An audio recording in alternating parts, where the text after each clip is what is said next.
When two 7-year-old girls walked into my cafe claiming their CEO father was my blind date, I thought it was a cruel joke. But as rain hammered against the windows and these tiny strangers begged me to give their grieving father one more chance, I realized this wasn't about a missed date. It was about two children desperate to save their broken family. What happened next would either heal us all or shatter what little we had left. Stay until the end and comment your city so I can see how far this story travels. The cocoa had gone cold an hour ago. Emma Price sat alone at the corner table of Maple Bloom Cafe, her fingers wrapped around the ceramic mug as if the warmth she'd lost could somehow seep back through the porcelain. The cafe hummed with the comfortable sounds of early evening, the hiss of the espresso machine, the murmur of couples sharing dessert, the gentle clink of silverware against plates. But for Emma, the world had narrowed to the relentless ticking of the old clock above the counter and the empty chair across from her. 6:15. He wasn't coming.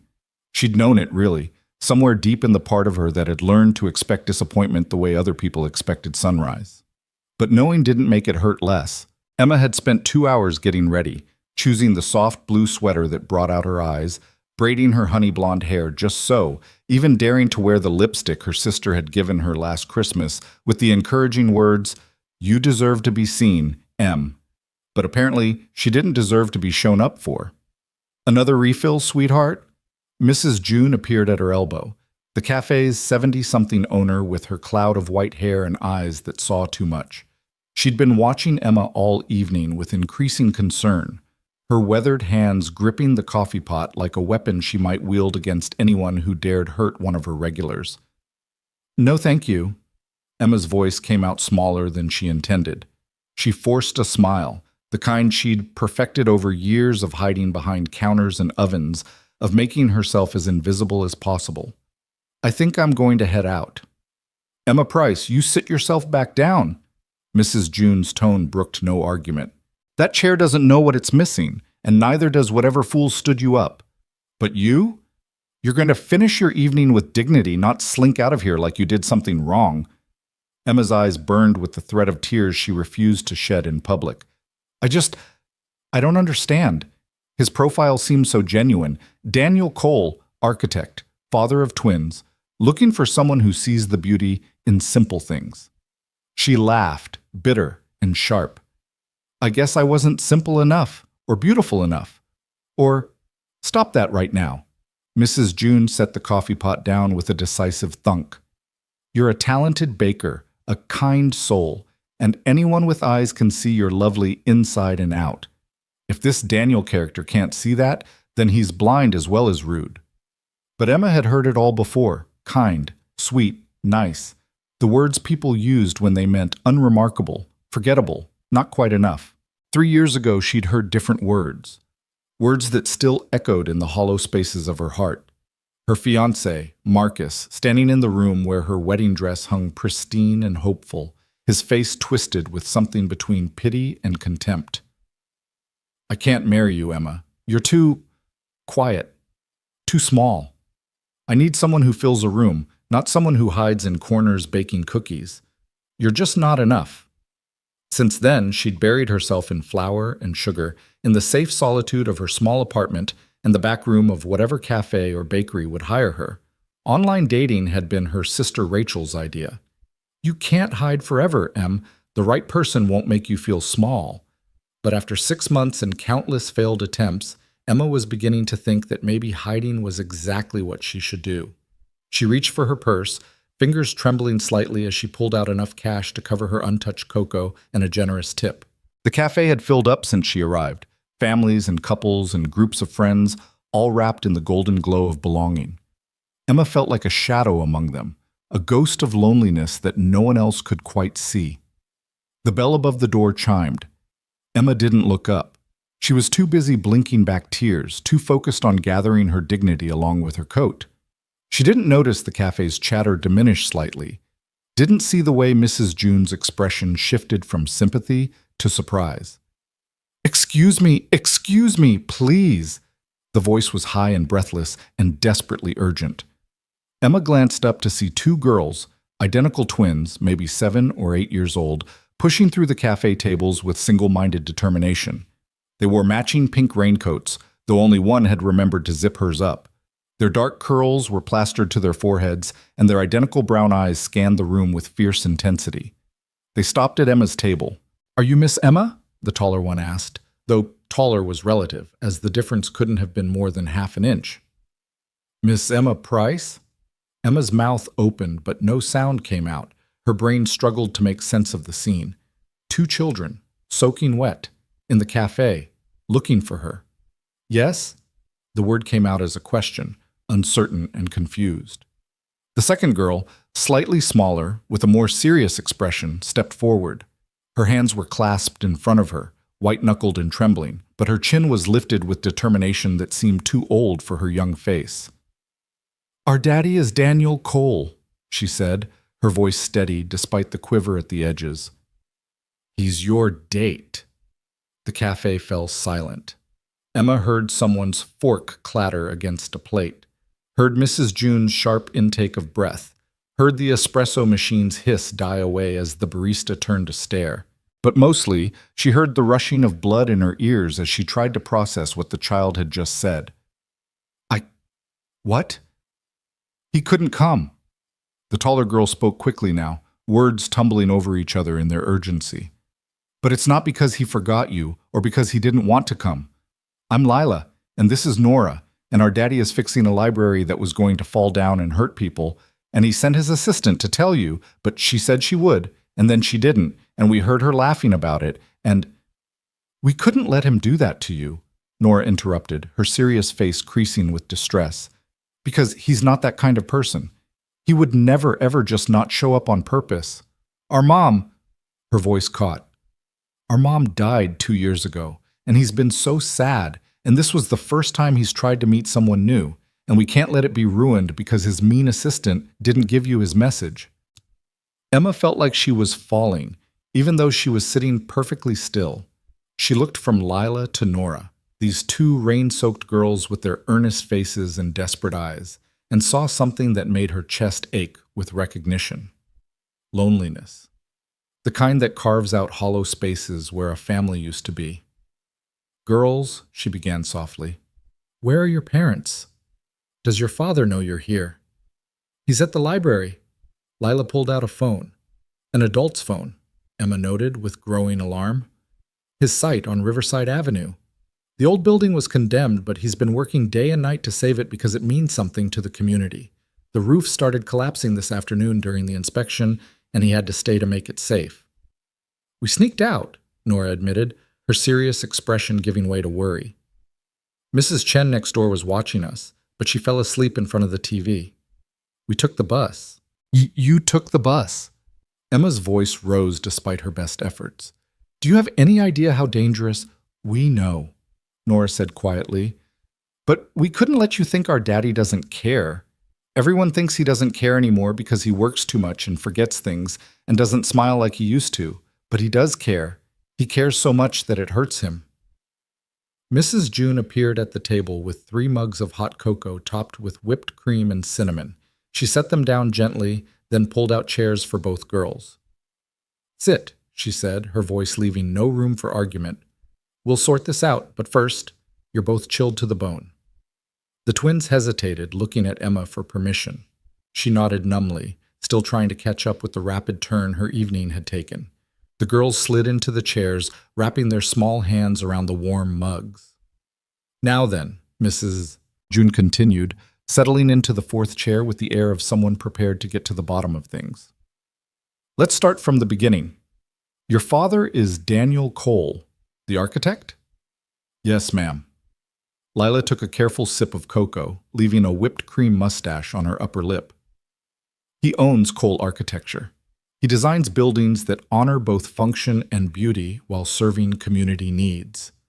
She recited the words like a memorized phrase, probably from a website or brochure. "And your mother passed away?"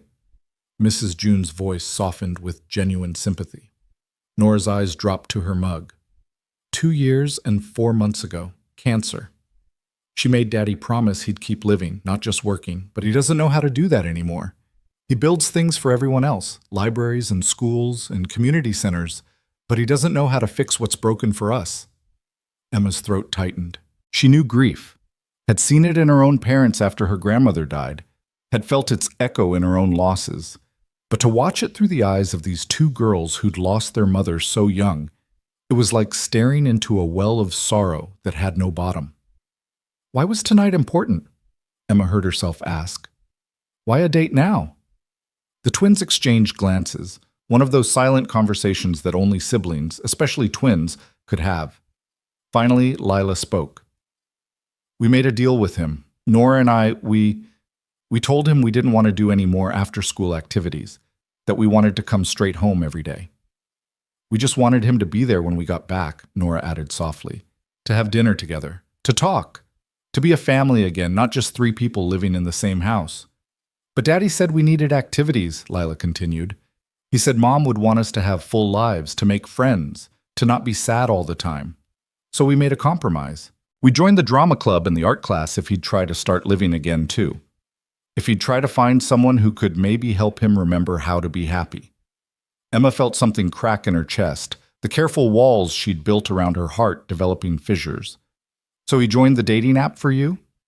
And for him, Nora said, because we think he's lonely too. He doesn't say it, but we hear him sometimes at night in Mom's office, looking at pictures and crying really quiet so we won't know. Mrs. June dabbed at her eyes with the corner of her apron. Lord have mercy, she murmured. That's a heavy burden for such small shoulders. We're not that small, Lila said with a hint of defensiveness. We're almost 8, and we're good at taking care of things. We make our own lunches for school, and we do our homework without being asked, and we don't fight as much as we used to. Because we don't want to make Daddy more sad, Nora explained. He has enough sad already. Emma reached across the table without thinking, covering the girl's small hand with her own. Sweetheart, it's not your job to manage your father's grief. You're children. You should be allowed to be sad too, to fight sometimes, to not have to be perfect. But if we're not perfect, we might lose him too, Nora whispered. And there it was, the fear that had been driving these girls, the terror that lurked beneath their careful maturity. The cafe around them had resumed its normal rhythm, though Emma caught several patrons glancing their way with open curiosity. She should call their father, she knew. Should track down this Daniel Cole and give him a piece of her mind about letting two little girls wander the city alone, deal or no deal.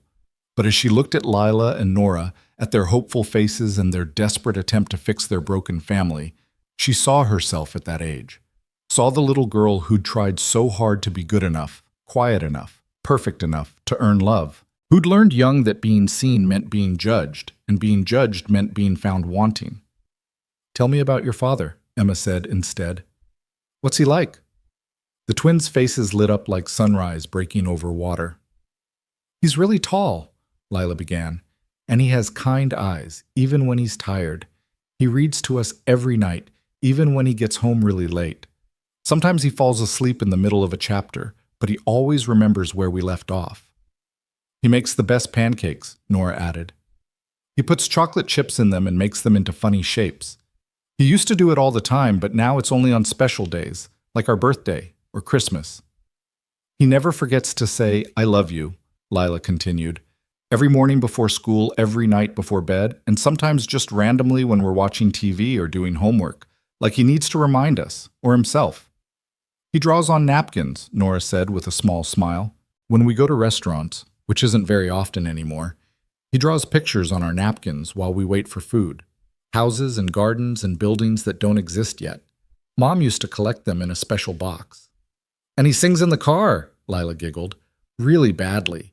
Mom used to laugh and cover her ears, but she was smiling. We try to laugh when he does it now, but sometimes it makes him sad because he's remembering her laughing. Emma felt tears sliding down her cheeks and didn't bother to wipe them away. He sounds like a good father. He's the best father, both girls said in unison, with such absolute conviction that Emma felt her heart break and heal simultaneously. Then why would his assistant not give me his message? Emma asked, the question she'd been circling back to since this surreal conversation began. The twins exchanged another loaded glance. Miss Veronica doesn't like that Daddy went on a date, Lila said carefully. She gets really mad when he talks about anything that's not work. She says he should focus on building the company, not other things. She wants to marry him, Nora said bluntly. She told her friend on the phone. We heard her. She said once enough time passed, Daddy would realize she was the logical choice. She doesn't like us very much, Lila added quietly. She says we're complications that make Daddy less marketable to investors. Emma's hands clenched into fists on the table. She said that about you? About children? We're not supposed to know, Nora admitted, but she's not very careful about where she talks on the phone, and we're good at being invisible when we need to be. Another crack in Emma's heart. She knew about being invisible, about learning to take up as little space as possible, about hearing things said about you because people didn't think you mattered enough to guard their words. Mrs. June had been silent through most of this exchange, but now she reached across the table and placed her weathered hand over Emma's clenched fist. You know what you have to do, dear, she said softly. Emma looked up at her, confused. What? You're going to go to that library, you're going to meet this Daniel Cole, and you're going to give him a chance to explain himself. Mrs. June, I don't even know him, and I can't take his children. We'll come with you, Lila interrupted eagerly. We can show you where it is, and Daddy will be so happy. He was really nervous about tonight. He changed his shirt 3 times and kept asking us if he looked okay. He put on cologne, Nora added. He never wears cologne. And he printed out a list of things to talk about and questions to ask. It's still on his desk. He forgot it when the emergency call came. Emma felt her resolve wavering. She should say no. Should call a taxi for these girls. Wait until their father came to pick them up. And then go home to her quiet apartment and her safe, solitary life. That was the reasonable thing to do. The smart thing. But when had reasonable and smart ever led to anything but more loneliness?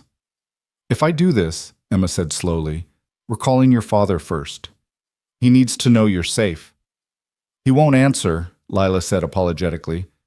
When he's working on something dangerous, he puts his phone away so he can concentrate. He says it's disrespectful to the craft to be distracted. Then we're calling someone. Who's watching you? You said a neighbor? Mrs. Chen, she's really nice, but really old. She takes pills that make her sleepy. Emma looked at Mrs. June helplessly. The older woman's expression was firm but kind. I'll call the police non-emergency line, Mrs. June decided. Let them know we have 2 girls here who are safe and sound, and their father is at... where exactly? The Riverside Library restoration site, Nora supplied. On Riverside Avenue between 5th and 6th. I'll have the police do a welfare check. Let Mr. Cole know his daughters are here. Mrs. June stood, squeezing Emma's shoulder.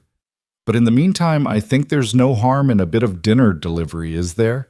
The poor man's been working through what should have been his evening off. The least we can do is make sure he eats. Emma understood what Mrs. June was really saying. Give yourself permission to take this chance.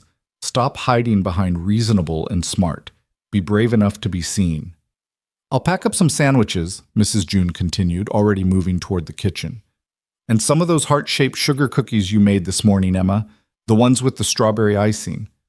20 minutes later, Emma found herself in her small Honda sedan with 2 children she'd known for less than an hour, a basket of food in the passenger seat, and a sense of surreality that made her wonder if she'd fallen asleep at her table and was simply having the world's most vivid dream.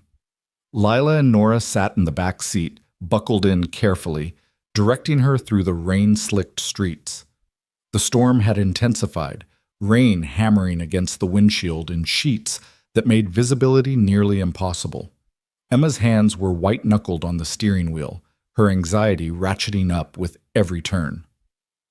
Left at the next light, Lila instructed, then straight for 3 blocks. How do you 2 know the way so well?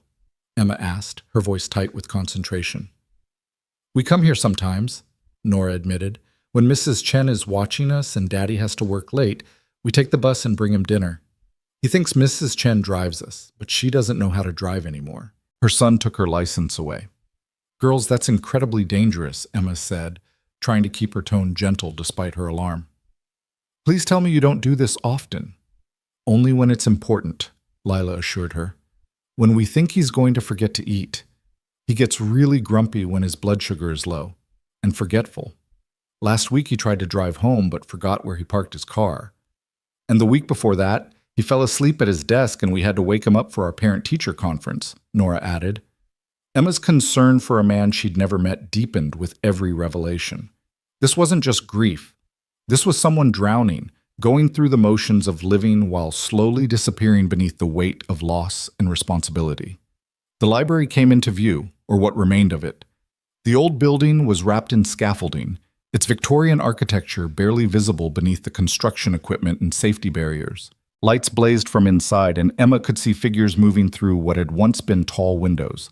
A few other cars were parked haphazardly along the street, and she could hear the distant sound of power tools even through the rain.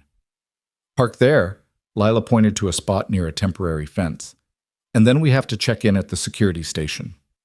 Emma gathered the food basket and her rapidly fraying courage. The security guard, a middle-aged man with a kind face and a coffee-stained uniform, looked up in surprise as they approached. "Evening, Lila, Nora," he greeted them with familiar warmth. "Your dad know you're here?" "We brought him dinner," Nora said, which wasn't exactly an answer but apparently satisfied the guard. He turned to Emma. "And you are?" "Emma Price. I'm a friend. Of the girls." The guard studied her for a moment, then nodded and handed her a clipboard with a sign-in sheet and a hard hat. "He's on the second floor, main reading room. Stay away from the east wing. There's still unstable flooring, and keep these two close. Their dad would have my hide if anything happened to them." Emma signed her name with a hand that shook slightly, accepted the hard hat, and followed the twins through the temporary construction entrance. Inside the library was a beautiful disaster, ornate ceiling moldings covered in dust, elegant archways braced with steel supports, the ghost of former grandeur fighting against time and neglect. "This way," Lila tugged her hand, leading her up a temporary staircase that felt far too rickety for Emma's comfort. On the second floor, the space opened into what must have once been a magnificent reading room. High ceilings with skylights, currently covered with tarps that leaked despite their best efforts, soared above them. Rows of empty bookcases stood like sentinels waiting to be filled again.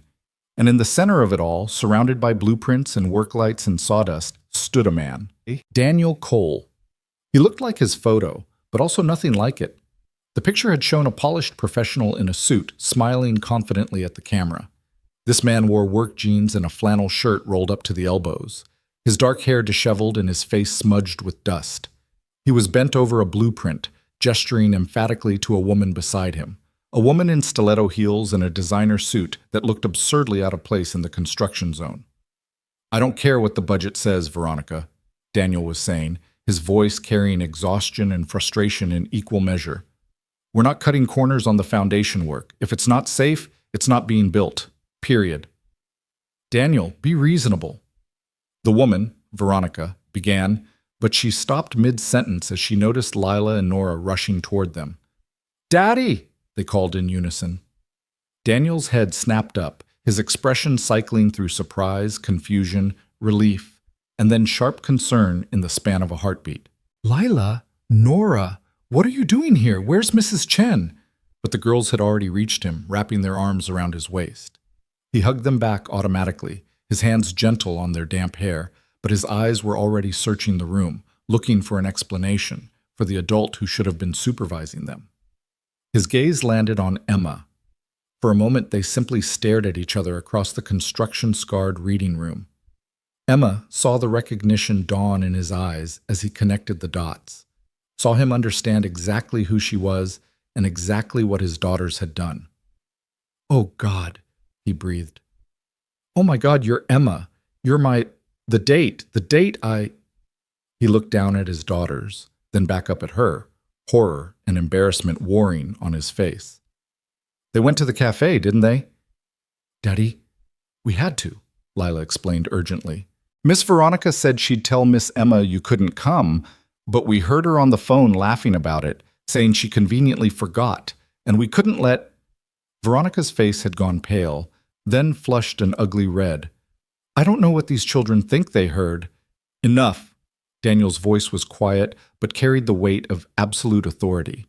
He gently disentangled himself from the twins and stood to his full height, and Emma realized they'd been right. He was tall, at least 6'2". Veronica, did you tell me you'd contacted Emma to explain the situation? Daniel, the crisis here required all my attention, and did you or did you not tell me you'd handled it? Veronica's jaw worked silently, her professional composure cracking under his steady gaze. Finally, she lifted her chin defiantly. I did what I thought was best for you. That woman, she gestured dismissively at Emma, would just be a distraction you don't need. You have a company to run, a reputation to maintain, and these girls... Stop talking. Daniel's voice was cold now, colder than Emma had thought possible from the warm-eyed man in the photos. You deliberately sabotaged my personal life, lied to my face, and your defense is that you know what's best for me? I've been with this company for 5 years, Veronica snapped, her composure shattering completely. I've stood by you through everything, through Julie's illness, through the grief, through the chaos of trying to raise children alone. I've picked up every piece you've dropped, covered every meeting you've missed, managed every crisis. And this is how you repay me? By chasing after some nobody who bakes cookies? The reading room went absolutely silent, except for the rain hammering against the tarped skylights.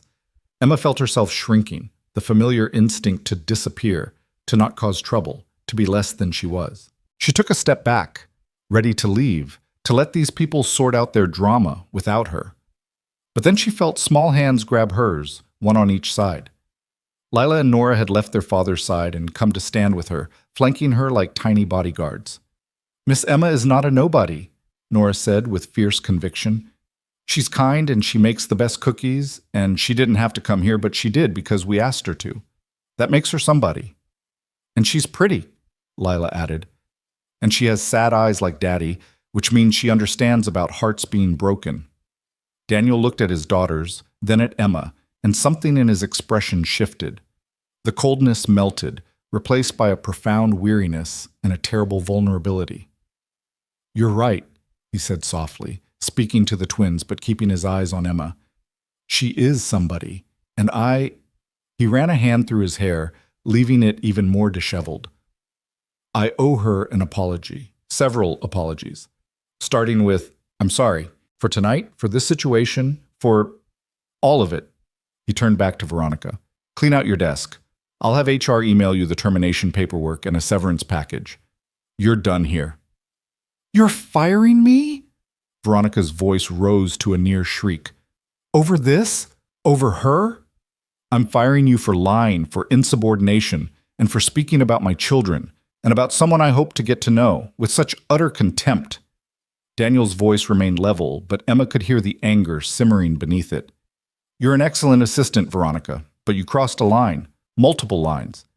I hope you find a position where your skills are better appreciated, but it won't be here. Veronica grabbed her designer bag with shaking hands, her face twisted with fury and something that might have been heartbreak. You'll regret this, she hissed. When she realizes what a mess you are, when she can't handle the reality of your life, you'll regret choosing her over someone who actually knows you. She stormed past Emma, close enough that Emma could smell her expensive perfume, and then she was gone, her heels echoing down the temporary staircase like angry punctuation marks. The silence that followed felt heavy with unspoken things. I brought sandwiches, Emma heard herself say, and then immediately wanted to sink through the floor. Of all the things she could have said in this moment, that was what came out. But Daniel laughed, a short, surprised bark of sound that seemed to release some of the tension in the room. Sandwiches, he repeated. Honestly, that's the most normal thing that's happened all day. He walked toward her slowly, giving her plenty of time to retreat if she wanted to. Emma found herself rooted to the spot, flanked by his daughters, watching this man, the stranger who didn't feel entirely like a stranger, approach with careful, measured steps. Up close, he was more than his photo suggested. There were lines around his eyes that spoke of laughter that had been missing for too long. A scar on his chin that the camera had been kind enough to minimize. Calluses on his hands from actual work, not just desk designing. And yes, those eyes. Hazel and tired and kind, just as his daughters had described. I'm Daniel, he said, offering his hand, though I think you've probably figured that out. Emma. She took his hand, surprised by the warmth of it, by the way his grip was gentle but not weak. And yes, your daughters were very thorough in their introduction. They tend to be. He glanced down at Lila and Nora with an expression of exasperated love. We're going to have a very long talk about leaving the house without permission, taking buses alone, and recruiting strangers into your schemes. Miss Emma's not a stranger, Lila protested. She's your date. A date? I stood up, Daniel said quietly, his eyes returning to Emma's face. Which is inexcusable, emergency or no emergency. I should have called you myself. Should have made sure you knew what happened. I'm so sorry. Emma saw the sincerity in his face, heard it in his voice, and felt something in her chest unclench slightly. Your daughters explained about the library, about the roof collapse. The east wing ceiling came down during the final inspection, Daniel confirmed. No one was hurt, thank God, but it meant staying to make sure nothing else was structurally compromised. I asked Veronica to call you, to explain, and He trailed off, shaking his head. I trusted the wrong person. Why did you trust her? The question came out before Emma could stop it. If you knew she didn't approve of you dating? Daniel's laugh was hollow. Because I'm an idiot? Because I've been on autopilot for so long that I stopped paying attention to the warning signs? He glanced at his daughters, clearly weighing how much to say in front of them. Veronica was Julie's, my wife's, best friend in college. When Julie got sick, Veronica came to help. She'd just gotten her MBA, was looking for work, and I needed someone who could hold my business together while I fell apart. It seemed perfect. But she wanted more than just a job, Emma guessed. I didn't see it. Or maybe I didn't want to see it. Julie did, near the end. She told me... He paused, swallowing hard. She told me not to confuse gratitude with love, that when I was ready to move forward, to make sure it was with someone who saw me, not just the gap they thought they could fill. The twins had fallen silent, listening with the intensity of children who rarely heard their father speak about their mother so directly. The sandwiches are probably getting cold, Emma said gently, giving them all an out from the heaviness of the moment. And I brought cookies, heart-shaped ones. You brought us cookies? Nora's eyes widened. Nobody brings Daddy cookies. She's a baker, Lila explained to her sister, as if this was the most wondrous revelation. We told you. They ate sitting on sawdust-covered drop cloths, surrounded by construction equipment and blueprints, in what was possibly the most surreal dinner Emma had ever experienced. Daniel had sent the rest of his crew home once the immediate danger was assessed. They have families to get back to, so it was just the four of them in the echoing space.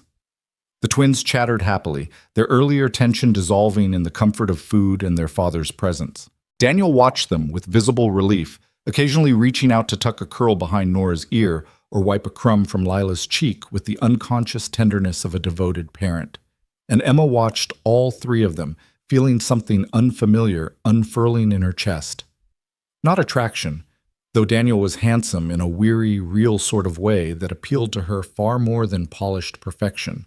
Not even connection exactly, though she felt that too in the quiet spaces between words. It was recognition. She saw herself in this fractured family, saw the way they were all trying so hard to be okay when okay was still so far out of reach. Saw the way Daniel smiled for his daughters, even when his eyes carried grief.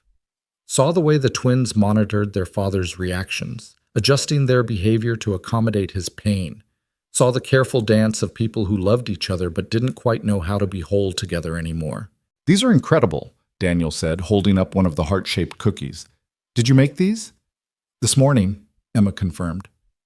Mrs. June, the cafe owner, she likes to have fresh baked goods daily. I do the cookies and pastries before my shift. Before your shift? Daniel looked surprised. You work at the cafe? I'm a baker there. Was a baker there. Emma felt heat rise to her cheeks. It's not, I know it's not impressive compared to what you do, but Emma, Daniel's voice was gentle but firm. I design buildings. You create things that make people smile. How is that less impressive? Emma had no answer for that. She'd spent so long believing the narrative that Marcus and others had fed her, that her work was small, insignificant, a hobby rather than a craft, that she'd forgotten how to see it any other way. "Can I look at the plans?" The question surprised her as much as it did Daniel. "For the library, I mean, if that's okay." Daniel's expression shifted to something interested and slightly puzzled. "Sure, any particular reason?" "I studied architecture," Emma admitted quietly. 2 years before I switched paths. I've always loved buildings, the way they shape how people interact with space. She stood, brushing crumbs from her jeans, and walked to where the blueprints were spread across a makeshift table. Daniel followed, the twins trailing behind with cookies in hand. Emma bent over the plans, her eyes scanning the layout with a hunger she'd forgotten she possessed. The library was beautiful, a careful blend of historic preservation and modern functionality. Daniel had clearly worked to maintain the building's original character while updating it for contemporary use. But something nagged at her, some detail that felt off. "Here," she said, pointing to the cafe area that had been designed into the ground floor. "This wall placement. It creates a bottleneck between the cafe seating and the reading nook. People will feel like they're intruding on each other's space." Daniel leaned in, studying where she pointed. "The wall is structural. We can't remove it without major reinforcement." "But you could soften it," Emma suggested, her voice gaining confidence as she spoke the language of design she'd thought she'd left behind. "If you add glass panels here and here, maybe with built-in bookshelves, you maintain the structural integrity but create visual connection. The cafe and reading area would feel like one continuous space instead of separate rooms sharing an awkward threshold." Daniel was silent for a long moment, his eyes moving between Emma and the blueprint. Then he pulled out a pencil and began sketching modifications in the margin of the plans, his movements quick and sure. "Like this?" he asked, angling the paper so she could see. Emma studied his sketch, then nodded slowly. "Yes, exactly like that. And if you extend the cafe counter to here," she traced a line with her finger, "you create a natural flow pattern. People entering from the main door will be drawn through the space without feeling herded." "The reading nook gets more natural light this way too," Daniel murmured, adding another note. "And if we echo the glass panels in the ceiling treatment above..." He sketched quickly, and Emma watched his vision take shape on paper. It was beautiful. "You have a gift for this," Daniel said quietly, looking up from the plans to meet her eyes. "Why did you stop?" The question hung in the air between them, heavy with implications. Emma felt the twins watching her, felt Daniel's genuine curiosity, and something else.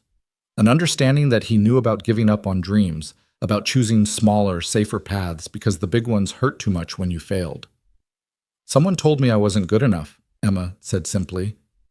"And I believed them." Daniel held her gaze. "Were they right?" "No," Emma said, and realized as she spoke that she meant it. "No, they weren't, but by the time I figured that out, I'd already built a different life." "Lives can be rebuilt," Daniel said softly. "Trust me, I'm an architect. I know about structural reform." Lila tugged on Emma's sleeve. "Does this mean you'll go on another date with Daddy? A real one this time, where he actually shows up?" The spell broke, and Emma laughed despite herself. "Subtle, Lila. Very subtle."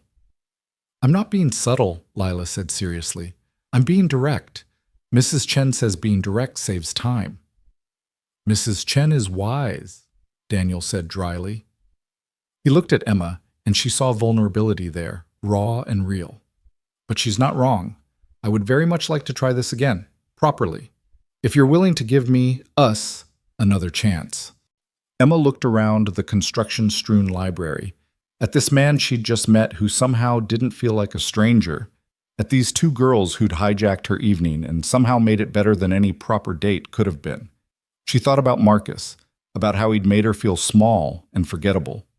She thought about all the dates since then that had led nowhere because she'd been too afraid to be seen, too convinced that she was somehow fundamentally not enough.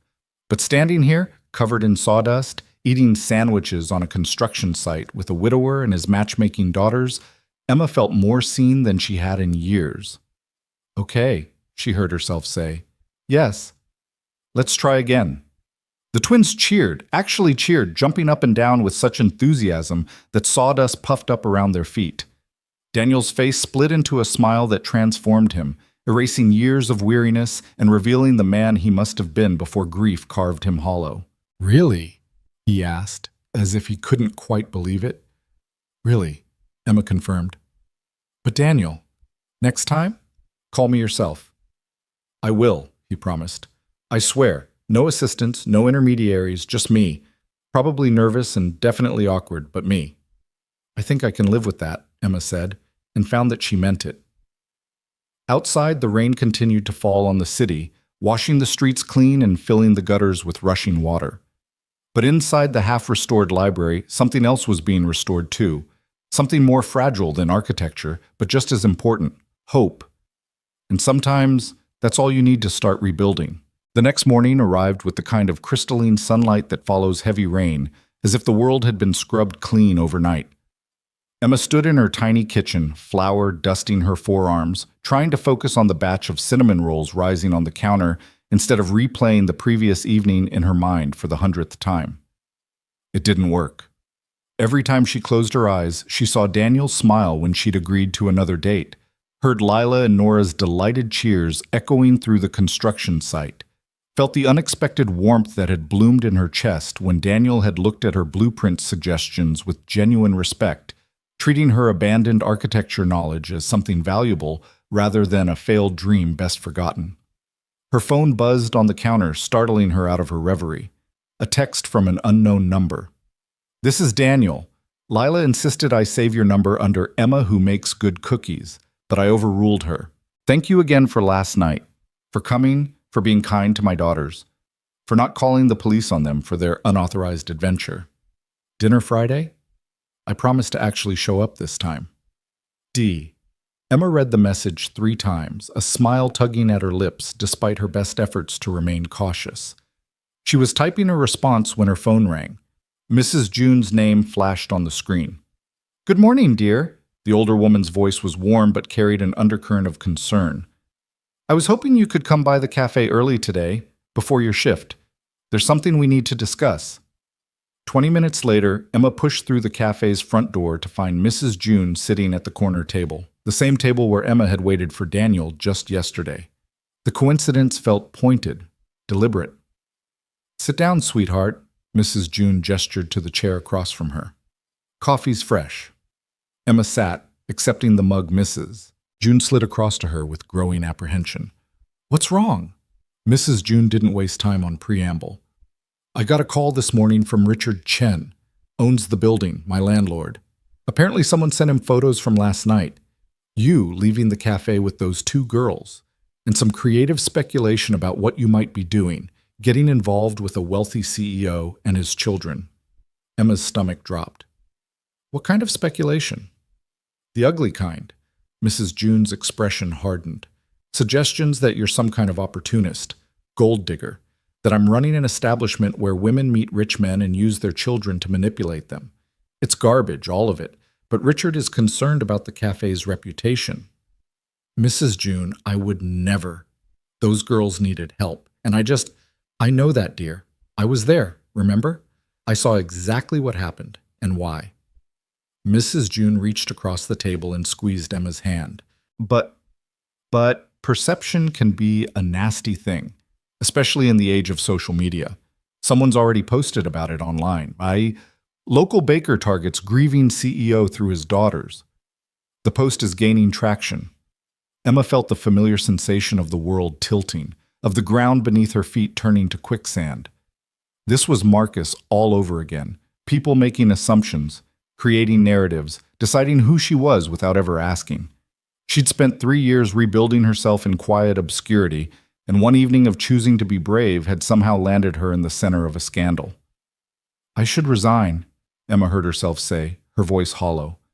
"If my being here is going to hurt the cafe—" "You'll do no such thing." Mrs. June's tone turned fierce. "This cafe has weathered worse than internet gossip, and I won't throw you to the wolves because someone decided to stir up trouble. But I do need you to be careful, Emma. Whoever did this, whoever took those photos and twisted what happened, they're not done yet." Emma drove home in a daze, Mrs. June's warning echoing in her mind. She'd texted Daniel back before leaving the cafe, a simple "Friday sounds good" that felt inadequate given the circumstances. Should she tell him about the photos, the rumors? Or would that make her seem paranoid, dramatic, exactly the kind of complicated that made people walk away? Her apartment felt smaller than usual when she returned, the walls pressing in with all the anxieties she'd accumulated over the years. Emma changed out of her work clothes. She'd gone home to shower after the cafe, her shift not starting until afternoon, and was about to collapse on her couch when her phone rang again. Rachel. Her older sister, the successful lawyer with the perfect husband and the perfect brownstone in the perfect neighborhood. The sister who'd been encouraging Emma to date, to get out there, to stop hiding. "Please tell me you're the Emma Price being talked about on Twitter," Rachel said without preamble, her voice crackling with barely suppressed excitement. "Because if you're secretly dating Daniel Cole and didn't tell me, I'm going to be extremely hurt." "I'm not dating anyone," Emma protested, flopping onto her couch with a groan. "I went on one date that he didn't show up for, and his daughters found me and dragged me to a construction site. That's it. That's the whole story." "That's not what the internet says. According to various sources of dubious credibility, you're either a manipulative gold digger or a romantic heroine, depending on which thread you read. Personally, I'm going with romantic heroine, but I'm biased." "Rachel, this isn't funny. Someone took pictures of me leaving with 2 little girls and turned it into something ugly. Mrs. June's landlord is concerned about the cafe's reputation. This could cost people their jobs." Rachel's tone sobered immediately. "Em, who would do something like that? Who even knew about your date?" Emma thought about it. She'd mentioned it to Rachel, to Mrs. June, to a few regulars at the cafe who'd asked why she seemed nervous. But none of them would have. Veronica. The realization hit her like cold water. Daniel's former assistant, who'd been fired last night, who'd made it clear she thought Emma was a nobody who didn't deserve Daniel's attention, who had access to security footage from the library site, who would have seen Emma arrive with the twins. "I think I know who," Emma said quietly. "But I don't know how to prove it. And honestly, I don't know if it matters. The damage is done." "Emma Price, you listen to me." Rachel's voice took on her courtroom tone, the one that made opposing counsel reconsider their life choices. "You spent 3 years letting Marcus's words define you. 3 years making yourself small because one terrible person convinced you that you were somehow less than you are. Are you really going to let some jealous assistant do the same thing? It's different this time." "How?" "Because this time it's not just about me," Emma said, her voice cracking. "It's about 2 little girls who were brave enough to fight for their father's happiness. It's about a cafe that's been a safe space for people for 40 years. It's about Daniel, who's finally trying to move forward from grief. I can't be the person who ruins all of that." "Or," Rachel countered, "you could be the person who fights back, who stands up and tells the truth, who refuses to disappear just because someone wants to make you the villain." They talked for another 20 minutes, Rachel alternating between legal advice and sisterly support, before Emma finally begged off to get ready for her afternoon shift. She stared at her reflection in the bathroom mirror, at the woman looking back with tired eyes and flowers still somehow in her hair despite the shower. Rachel was right. She'd spent 3 years hiding. Maybe it was time to stop. Her shift at the cafe was surreal. Several regulars approached her with carefully neutral expressions, asking if she was okay in voices that suggested they'd seen the posts. Others pretended nothing had happened, their studied normalcy somehow worse than open curiosity. And then there were the new faces, people who'd clearly come to catch a glimpse of the woman at the center of the gossip, phones held conspicuously as they pretended to read menus. Emma served coffee and cleared tables and smiled until her face hurt, all while feeling like she was performing in a play she'd never auditioned for. It was nearly 5 o'clock when the cafe door opened and Daniel walked in. The effect was immediate and electric. Conversations died mid-sentence. Phones appeared from pockets and purses. Even Mrs. June, normally unflappable, paused in the middle of grinding coffee beans to stare. Daniel looked tired. He'd probably been up all night dealing with the library crisis, but determined. He wore jeans and a simple button-down, no tie, no jacket, completely unlike the polished CEO from the photos circulating online. He scanned the cafe until his eyes found Emma behind the counter, and something in his expression softened. "Hi," he said, approaching the counter with the careful steps of someone navigating a minefield. "Bad time?" Possibly the worst time, Emma admitted, hyper-aware of the dozens of eyes watching their interaction. What are you doing here? Damage control, public relations, and honestly, I wanted to see you. He glanced around the cafe, noting the attention they were drawing, and raised his voice slightly. I also wanted to publicly apologize for the mess my former employee created. The photos, the posts, the implications, none of it is true, and all of it is my responsibility to fix. Emma felt heat rise to her cheeks. Daniel, you don't have to. Yes, I do. He pulled out his phone, tapped a few times, then turned the screen so she could see. It was a statement, posted to what appeared to be an official company social media account. Emma skimmed the text, her eyes widening with each line. The statement was direct and unequivocal. It explained the previous evening's events from Daniel's perspective. The emergency at the library, his assistant's failure to communicate, his daughter's well-intentioned but unauthorized attempt to help. It praised Emma's kindness in ensuring the girl's safety and delivering food to a work site. And it announced legal action against anyone spreading false information that damaged Emma's reputation or that of Maple Bloom Cafe. You didn't have to do this, Emma whispered. Actually, I did. Because what Veronica did, what anyone who spread those lies did, is defamation. And I have an entire legal team that's very bored and very expensive, and they assure me we have an excellent case. Daniel's jaw was set with determination. Nobody gets to hurt you or my daughters or this cafe because they're angry at me. Mrs. June appeared at Emma's elbow, a fresh cup of coffee in hand. She set it in front of Daniel with a decisive thunk. On the house, she declared, for men who stand up for what's right. Daniel accepted it with a grateful nod, then turned back to Emma. I know Friday seems far away right now, and I'll understand if you want to cancel. This is a lot to deal with, and we barely know each other.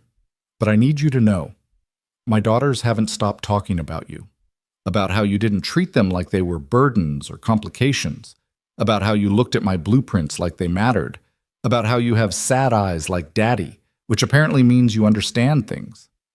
Emma felt tears threatening and blinked them back furiously.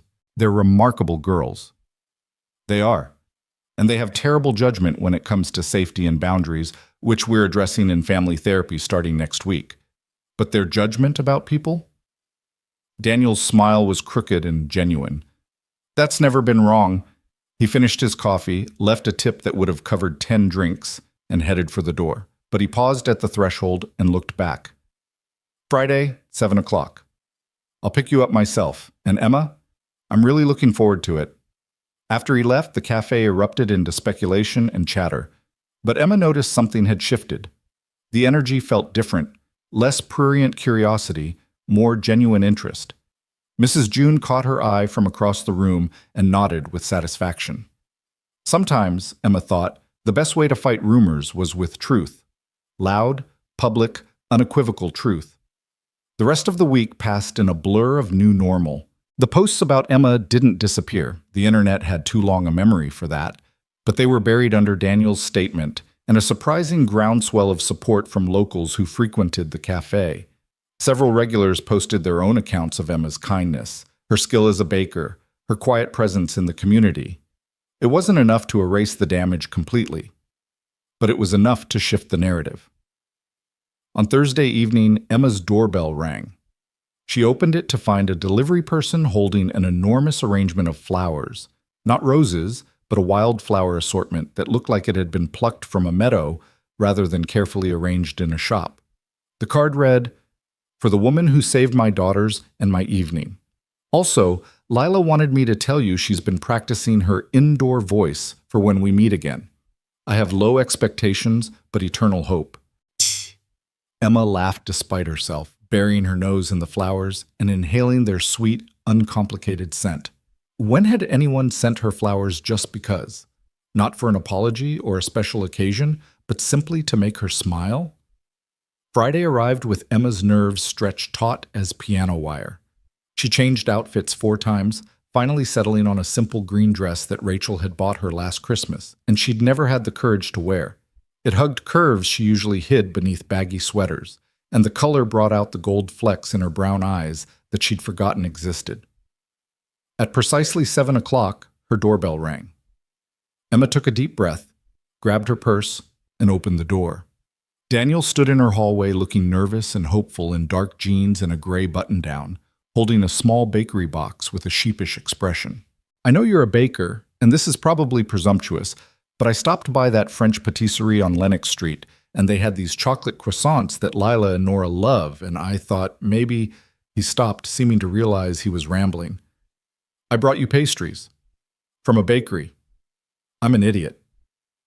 Emma took the box, fighting a smile. "You brought a baker baked goods on a first date. That's either very brave or very foolish." "Can it be both?" Daniel asked hopefully. "Definitely both." Emma opened the box and inhaled the rich scent of butter and chocolate. "But these are from Laurent's, and their croissants are exceptional, so I'll allow it." They took Daniel's car, a sensible sedan that surprised Emma, who'd half expected something flashier given his CEO status. The interior was cluttered with children's drawings, empty juice boxes, and what appeared to be half a toy spaceship. "Sorry about the mess," Daniel said, hastily clearing the passenger seat. "The girls insisted on coming car shopping with me last year, and they vetoed anything that felt too fancy to eat crackers in." "Smart girls," Emma said, settling into the seat that still bore crayon marks on the center console. They drove through the city as twilight painted the sky in shades of purple and gold. Daniel had chosen a small Italian restaurant in a quiet neighborhood, the kind of place locals knew about but tourists never found. It was intimate without being pretentious, warm without being crowded. Over pasta and wine, they talked, really talked, in a way Emma hadn't with anyone in longer than she could remember. Daniel told her about architecture school, about the professor who'd told him that buildings were conversations between past and future, about meeting Julie at a gallery opening where they'd argued for an hour about whether modern architecture respected or erased history, about the moment he'd known he would marry her, not some grand romantic gesture, but a quiet morning watching her sketch designs for a community center, realizing he wanted to watch her create things forever. "I thought I'd never want to talk about her again," Daniel admitted, swirling wine in his glass. "After she died, everyone wanted to share their memories, and it felt like being flayed alive every single time. But with you, I don't know. It doesn't hurt the same way." "Because I didn't know her," Emma said gently. "I'm not trying to keep her alive or help you let her go. I'm just listening." "That's exactly it." Daniel's eyes met hers across the table. "You're not trying to fix anything. You're just here." Emma told him about her own history, about Marcus, about the wedding dress that had hung in her closet for 6 months after he left, because she couldn't bear to look at it but couldn't throw it away, about her parents' well-meaning concern that had slowly transformed into disappointment when she'd abandoned architecture for baking, about the strange comfort she'd found in flour and sugar, in creating things that were meant to be consumed and enjoyed rather than analyzed and judged. "Do you miss it?" Daniel asked. "Architecture?" "Every day," Emma admitted, "but I convinced myself I wasn't good enough, that Marcus was right when he said I didn't have the vision or the courage for it." "He was wrong." Daniel's voice was firm. "I saw what you did with those library plans, Emma. That wasn't luck or accident. That was training and talent and an eye for how people interact with space. That's architecture." They argued playfully about whether modern architecture had lost its soul, about the ethics of gentrification, about the best way to incorporate sustainable design without sacrificing aesthetics. Emma found herself leaning forward, gesturing with her hands, speaking with a passion she'd forgotten she possessed. And Daniel watched her with an attention that felt like being seen under sunlight after years in shadow. Dessert arrived, tiramisu they shared from one plate, taking turns with spoons and stealing bites from each other with increasing boldness. Emma felt young in a way she hadn't in years, untethered from the weight of past disappointments. "I should tell you," Daniel said as they walked to his car after dinner. "The girls have already planned our wedding. It involves a bouncy castle, your heart-shaped cookies as wedding cake, and a ceremony in the library once it's finished. I've tried to explain that we've had one actual date, but they're not hearing it." Emma laughed, the sound genuine and free. "A bouncy castle? They're very firm on that point. Also, you'll apparently wear a dress like Cinderella, but less blue, and I'll wear something that makes you look less tired, Daddy." Daniel's smile was rueful. They have opinions. They love you, Emma said simply. That's not opinion, that's fact. They drove back through the city, conversation flowing easy as breathing. Daniel told her about the girls' latest obsession with astronomy, about the telescope he'd bought them that they mostly used to spy on the neighbor's cat. Emma told him about the wedding cake she'd made last month that had nearly collapsed because the bride kept changing the design, about Mrs. June's secret for the perfect pie crust. When they pulled up in front of Emma's apartment building, neither moved to get out of the car immediately. The silence stretched between them, comfortable but charged with possibility. I had a really good time, Emma said finally. Good enough for a second date? Daniel's voice carried hope and uncertainty in equal measure. I think so, though we should probably wait at least a week so your daughters don't start ordering wedding invitations. Daniel laughed, then reached across the console to take her hand. His palm was warm, slightly rough from his work at the construction site, and completely steady. Emma, I need to be honest with you about something. Her heart contracted. Here it came. The but, the however, the reason this couldn't work. I'm a mess, Daniel continued. I work too much because grief is exhausting and work is familiar. I forget to eat and sleep, and sometimes I wake up in the middle of the night convinced something terrible is about to happen. My daughters deserve better than a father who's still figuring out how to be human again, and any woman who gets involved with me deserves fair warning that I come with a truckload of baggage and two tiny humans who've been through more than any child should have to. He paused, his thumb tracing circles on the back of her hand. But I really, really like you. I like how you look at buildings. I like how you talk to my daughters like they're people, not just extensions of me. I like that you brought sandwiches to a construction site because two strangers asked you to. And I like that when I'm with you, I don't feel like I have to pretend I'm okay when I'm not. Emma felt tears prick her eyes. Daniel, you don't have to say anything, he said quickly. I just wanted you to know, before this goes any further, before my daughters get more attached, before I get more attached. Emma squeezed his hand, holding his gaze. I like you too, and I'm a mess in my own way. I hide instead of fighting. I convince myself I'm not good enough for anything that matters, and I've spent 3 years baking cookies instead of chasing dreams because cookies can't reject me. But being with you, with Lila and Nora, it makes me want to be braver. Daniel's smile was sunrise breaking over water, transforming his entire face. So we're both disasters trying to figure things out? Sounds about right. Want to be disasters together? Emma laughed through her tears. Yeah, I really do. He walked her to her door, and they stood in the hallway under the flickering fluorescent light that her landlord kept promising to fix. Daniel reached up, tucking a strand of hair behind her ear with gentle fingers. I'm going to kiss you now, he said softly. If that's okay. That's okay, Emma whispered. The kiss was sweet and tentative, a question rather than a demand. His lips were soft against hers, his hand cradling her face like she was something precious. It lasted only a moment, but in that moment, Emma felt something fundamental shift inside her. This was what it felt like to be chosen, not as a consolation prize or a convenient option, but as someone worth showing up for. When they finally pulled apart, both slightly breathless, Daniel rested his forehead against hers. Friday was worth waiting for, he murmured. It really was, Emma agreed. She watched him drive away, then floated up the stairs to her apartment in a daze. Her phone buzzed with a text before she'd even closed the door. Made it home. Girls are demanding full report. Told them we had spaghetti and talked about buildings. They're disappointed by the lack of drama.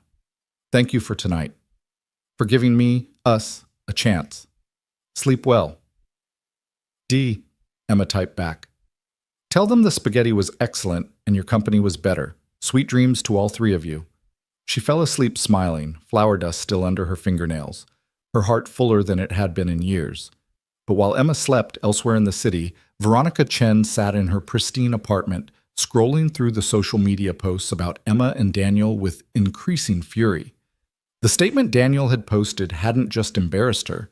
It had cost her the severance package her lawyer said she might have been able to negotiate. It had cost her reputation in the industry, her connections, her carefully constructed 5-year plan. And it was all because of one insignificant baker who'd gotten lucky. Veronica opened her laptop, fingers flying across the keyboard as she composed emails to every industry contact she had, every reporter who'd ever covered coal architecture, every blogger who thrived on corporate drama.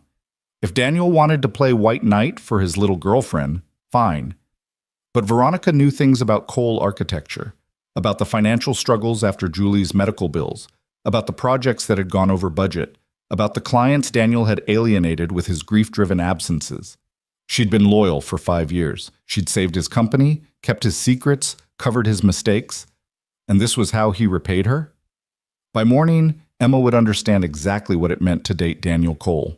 And Daniel would learn that some doors, once closed, could never be opened again without consequences. Veronica hit send on the first email and smiled. Sometimes revenge was just good business. Emma woke to 17 missed calls and a phone that wouldn't stop buzzing. Sunlight streamed through her bedroom curtains with the cheerful insistence of a morning that had no idea it was about to become a nightmare. She grabbed her phone, squinting at the screen, and felt her stomach drop as she saw the notifications flooding in. Rachel had called 6 times. Mrs. June 4. Daniel 7. And beneath those were text messages, dozens of them, all saying variations of the same thing. Have you seen the news? Call me immediately. Emma, don't read anything online until we talk. With trembling fingers, Emma opened her browser and typed her own name into the search bar. The results loaded, and for a moment she couldn't breathe. The headlines screamed across multiple news sites and blogs. Coal architecture on brink of collapse, CEOs romance a distraction. Inside the financial crisis at Coal Architecture, when grief meets greed. Daniel Cole's dead wife's medical bills nearly bankrupted company. New girlfriend timing, suspicious. Emma scrolled through article after article, each one more damning than the last. They detailed Coal Architecture's financial struggles with surgical precision, the projects that had gone over budget during Julie's illness, the clients who'd pulled contracts after Daniel's grief-stricken absences, the loans taken out to cover medical expenses that insurance wouldn't touch, numbers and dates and cold, hard facts that painted Daniel as a man barely holding his company together. And woven through it all was Emma herself, cast as either a gold digger targeting a vulnerable widower or a naive fool being used to rehabilitate Daniel's public image.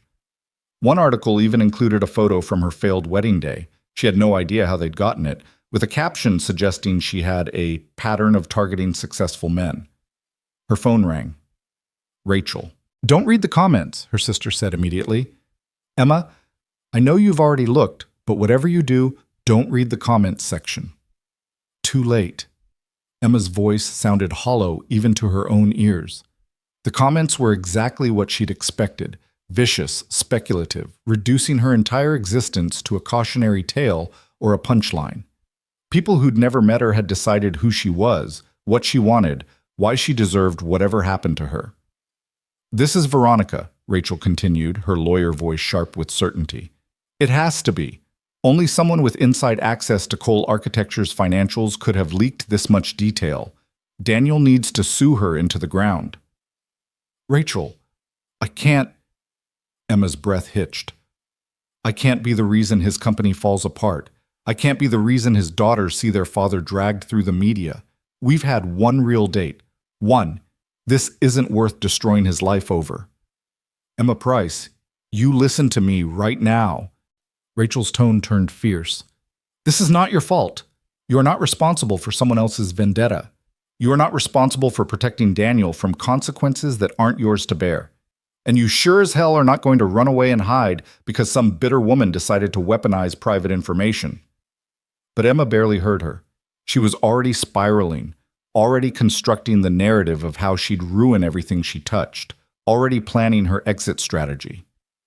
It was Marcus all over again, except this time she wasn't just disappointing one person. She was potentially destroying a company, damaging 2 little girls' lives, becoming the scandal that would follow Daniel forever. Her phone buzzed with another call.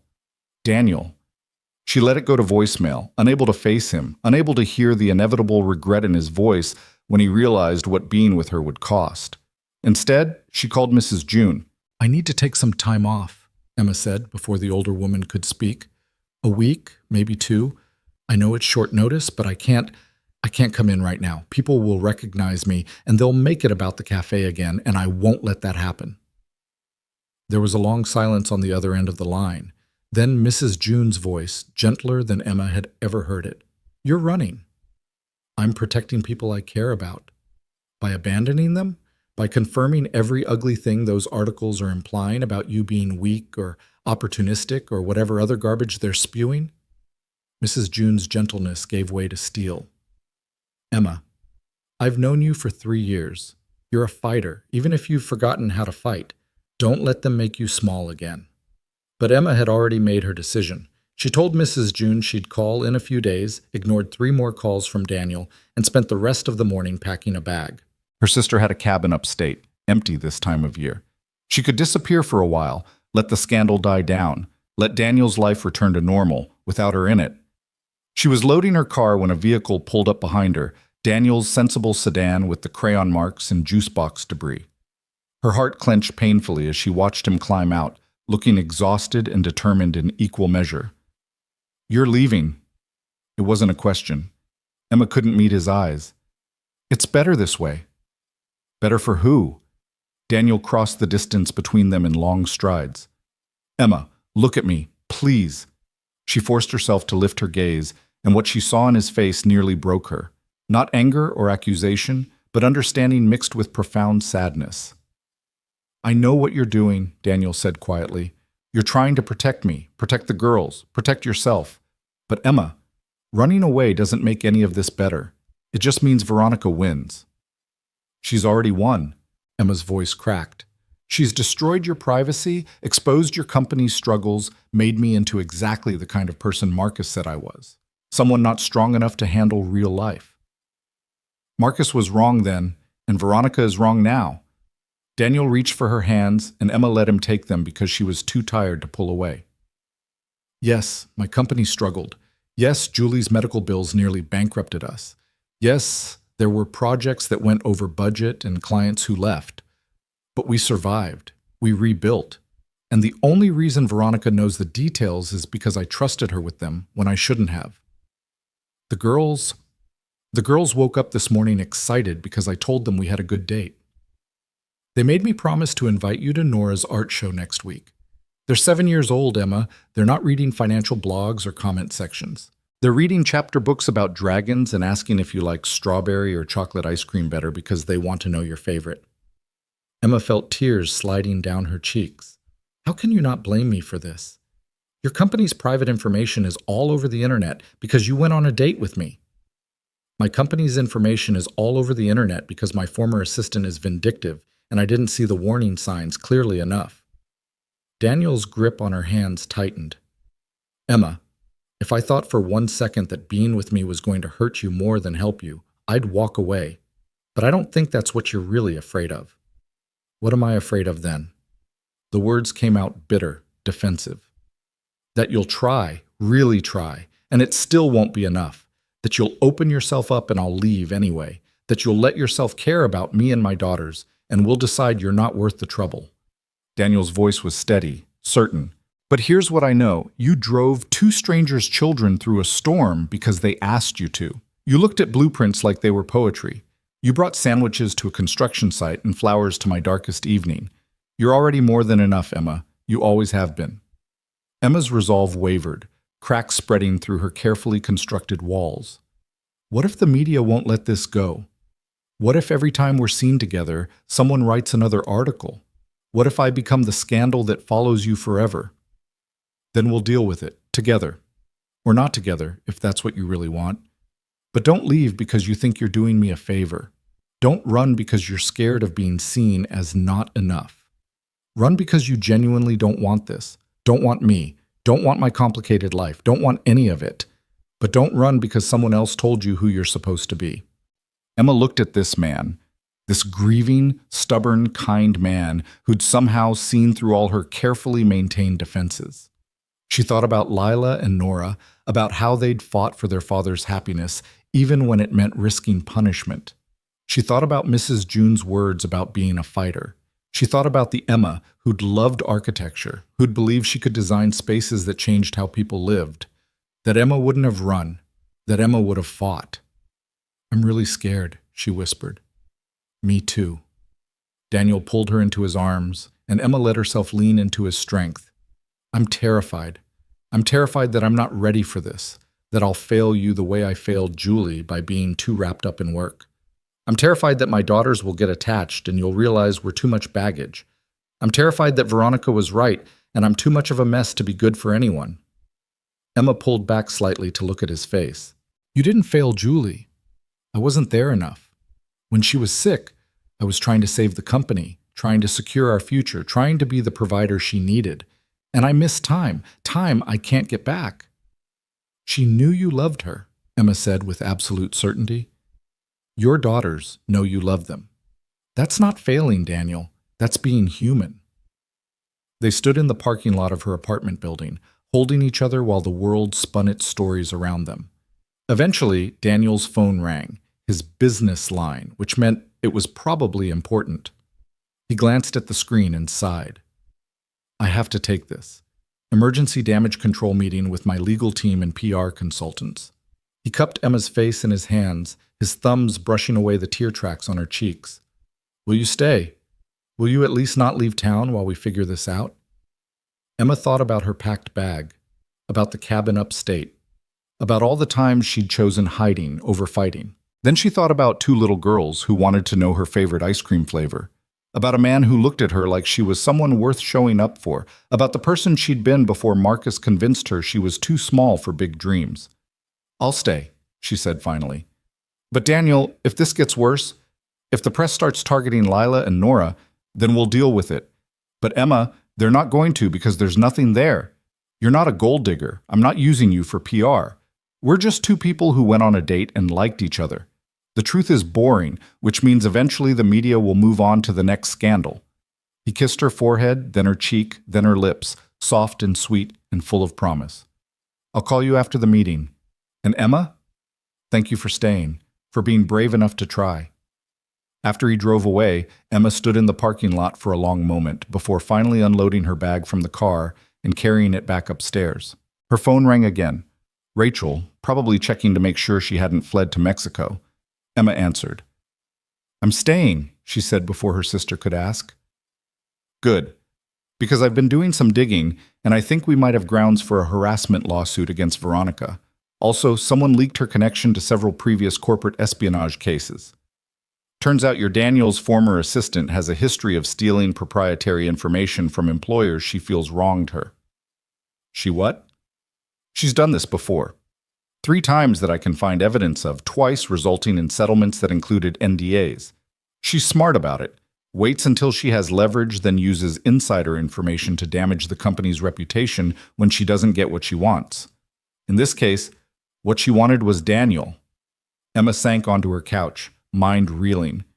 So this wasn't just about being fired? Oh, it was about being fired. But it was also about 5 years of building toward a goal and having someone else, you, show up and disrupt her plans.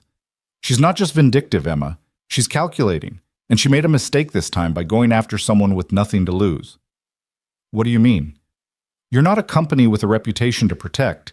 You're not a public figure worried about image. You're a baker who got dragged into a mess not of your making, which makes you sympathetic. And Daniel's legal team knows it. They're going to bury her. The meeting Daniel mentioned stretched from morning into afternoon. He texted Emma periodic updates. Lawyers talking in circles. PR team suggests joint interview to control narrative. Absolutely not. Someone brought terrible coffee, and I miss your cookies. Each message made Emma smile despite the churning anxiety in her stomach. At Maple Bloom Cafe, Mrs. June was dealing with her own crisis. The morning rush had brought not just regulars but reporters, actual journalists with cameras and microphones, asking about Emma, about Daniel's visit to the cafe, about the scandal. Mrs. June had thrown them all out with the kind of righteous fury that would have made her Methodist minister mother proud.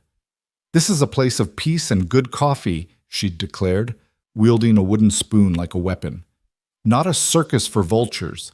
Get out, and don't come back until you remember how to be decent human beings. But the damage was spreading.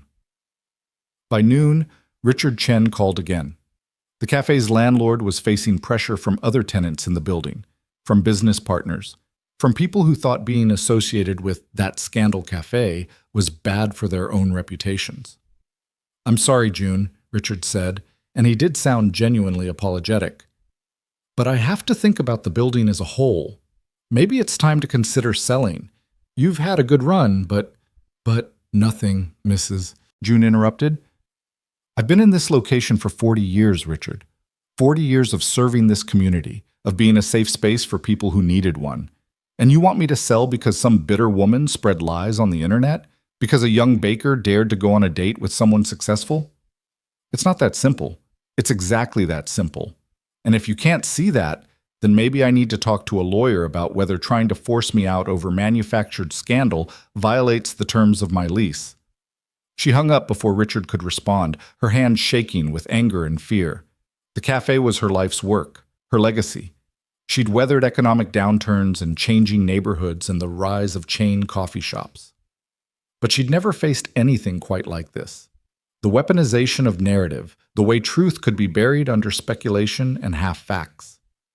That evening, Emma finally ventured out to the cafe despite her earlier promise to stay away. She arrived after closing when the chairs were upturned on tables, and Mrs. June was counting the register with reading glasses perched on her nose. "I'm so sorry," Emma said from the doorway. "Mrs. June, I never meant—" "Stop apologizing for things that aren't your fault." The older woman looked up, and Emma was shocked to see tears in her eyes. "Emma, dear, I've been thinking about why this has gotten so ugly, so fast. And I think it's because you represent something people don't want to acknowledge." "What's that?" "That second chances exist, that broken people can heal, that grief doesn't have to be permanent, and loneliness doesn't have to be forever." Mrs. June came around the counter, taking Emma's hands in her weathered ones. "Daniel lost his wife and spent 2 years drowning. You lost your confidence and spent 3 years hiding. And when you found each other, when two broken people started to heal together, it made everyone who's still broken uncomfortable. Because if you can do it, then they have to ask why they can't." Emma felt the truth of those words settle into her bones. "I don't know if I'm healing. I feel like I'm barely holding it together." Healing isn't neat or linear, dear.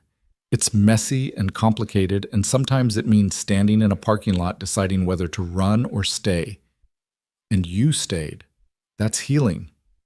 They sat together in the quiet cafe, drinking tea and not talking about the reporters or the articles or the uncertain future. Eventually, Emma's phone buzzed with a text from Daniel. "Meeting finally over. Can I see you? I know it's late, but I have something to tell you. Something good, I think." Emma showed the message to Mrs. June, who smiled and shooed her toward the door. "Go." "And Emma? Whatever happens next, you're stronger than you think. Remember that." Daniel was waiting outside Emma's apartment building, leaning against his car in the evening darkness. He looked exhausted, but relieved to see her, pulling her into a hug before she could even say hello. "I have news," he said into her hair. "Some good, some complicated." They went up to her apartment. Daniel's first time seeing it, Emma realized with a flutter of self-consciousness. It was small but cozy, filled with plants and the lingering scent of vanilla from the candles she burned while baking test recipes. Daniel looked around with genuine interest, pausing at the small shelf where she'd displayed some of her architecture school projects. "You kept these," he said softly, touching the edge of a building model she'd made in second year. "I couldn't throw them away, even when I thought I'd never use any of it again." Daniel turned to face her, his expression serious. "My legal team thinks we have a strong case against Veronica for corporate espionage, breach of confidentiality, and defamation. She's done this before." Rachel was right about that. But here's the complicated part. Emma braced herself. Going after her publicly means more media attention, more scrutiny, potentially a trial that could drag on for months, with every detail of my company's finances and my personal life picked apart in court. It means protecting my business and your reputation, but at the cost of privacy and peace. And the alternative? We accept a settlement offer her lawyers have already floated. She pays damages, signs an NDA that prohibits her from ever discussing me or my company or you again, and this ends quietly. No trial, no more headlines, no prolonged battle. Emma studied his face, reading the conflict there. "You want to fight her?" Part of me does. The part that's angry about what she did to my daughters, to you, to the company Julie and I built together. But the bigger part, the part that's a father, just wants it over. I want to take my girls to school without worrying about cameras. I want to take you on a date without checking to see if we're being followed. I want normal, Emma, or as close to normal as we can get. What does your legal team recommend? They say fight. They say people like Veronica need to face consequences, or they'll do it again to someone else. And they're probably right. Daniel ran a hand through his hair, the gesture achingly familiar after just one date. But I keep thinking about what Julie said near the end, about how the most important thing wasn't winning or being right. It was being present for the people who mattered. Emma moved closer, taking his hands. Then let it end. Take the settlement. Let her sign her NDA and disappear. Because Daniel, they're right that she might do this again. But that's not your responsibility to prevent. Your responsibility is to your daughters and to yourself and to building a life that's about more than fighting battles. Relief washed over Daniel's features. You're sure, because this affects you too. If we settle, people might think the allegations had merit, might think we're hiding something. Let them think what they want. The people who matter, your daughters, Mrs. June, my sister, they know the truth. Everyone else is just noise. Daniel pulled her close, and they stood in her small living room holding each other while the weight of the decision settled around them. Eventually, he pulled back with a small smile. The girls made you something. I wasn't sure if I'd see you tonight, but I have it in the car. They went back down to retrieve a large envelope that had been decorated with stickers and glitter. Inside were 2 drawings, one from each twin. Lila had drawn Emma standing in front of the library, holding a tray of cookies, with a speech bubble that said, "Welcome to the best library ever." Nora's was more abstract, showing Emma, Daniel, and the 2 girls holding hands under a rainbow, with careful lettering at the bottom. Our new family. Emma felt her eyes burn with tears. Daniel, they barely know me. They know enough. They know you didn't run when you could have. They know you brought their dad sandwiches and looked at his blueprints like they mattered. They know you stayed even when things got hard. He touched the edge of Nora's drawing gently. Kids don't overthink things the way adults do. They just know how people make them feel. How do I make them feel? Safe? Seen. Like maybe losing their mom doesn't mean they can never have someone else to love them. Daniel's voice roughened. Like maybe our family could grow instead of just staying broken. Emma looked at the drawings, at these tangible representations of hope from 2 children who'd learned far too young that life could be cruel and uncertain. She thought about how easily she could have missed all of this. If she'd stayed home that first night, if she'd refused to take the twins to the library, if she'd run this morning instead of staying. I want to meet them properly, Emma said, not at a construction site or through a dramatic rescue, just normal. Ice cream or the park or whatever 7-year-olds do. Daniel's face lit up with a smile that erased the exhaustion and stress. Nora has an art show at school next Wednesday. Would you come? It's very serious business. There's a punch bowl and everything. I'll be there. They talked until late, curled up on Emma's worn couch with tea growing cold in mugs they forgot to drink. Daniel told her about the settlement terms, generous enough to fund repairs to his company's financial reserves, restrictive enough that Veronica would never be able to weaponize insider information again. Emma told him about Mrs. Bus, June's landlord troubles, about her fear that the cafe might close because of association with the scandal. What if I commissioned the cafe to run the library cafe space? Daniel said suddenly. We're going to need someone to manage it anyway, and Mrs. June has 40 years of experience.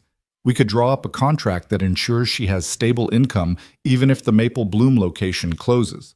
She could run both, or just the library one, whatever makes sense. Emma stared at him. You'd do that? I'd do it because it's a good business decision.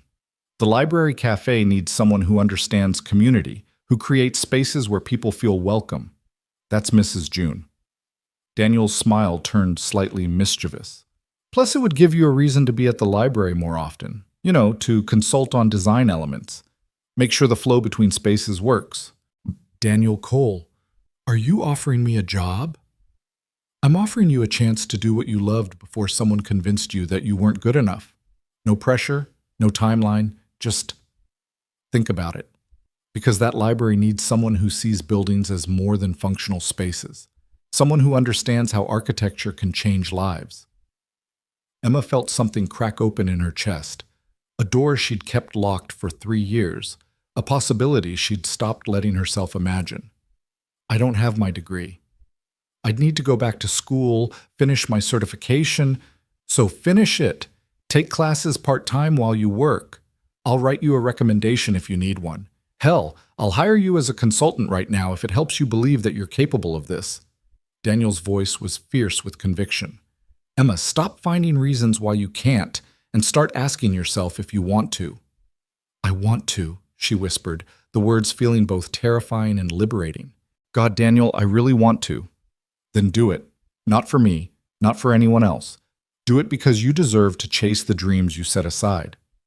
Do it because you're talented and passionate, and you see spaces the way most people see poetry. They kissed then, soft and slow and full of promise.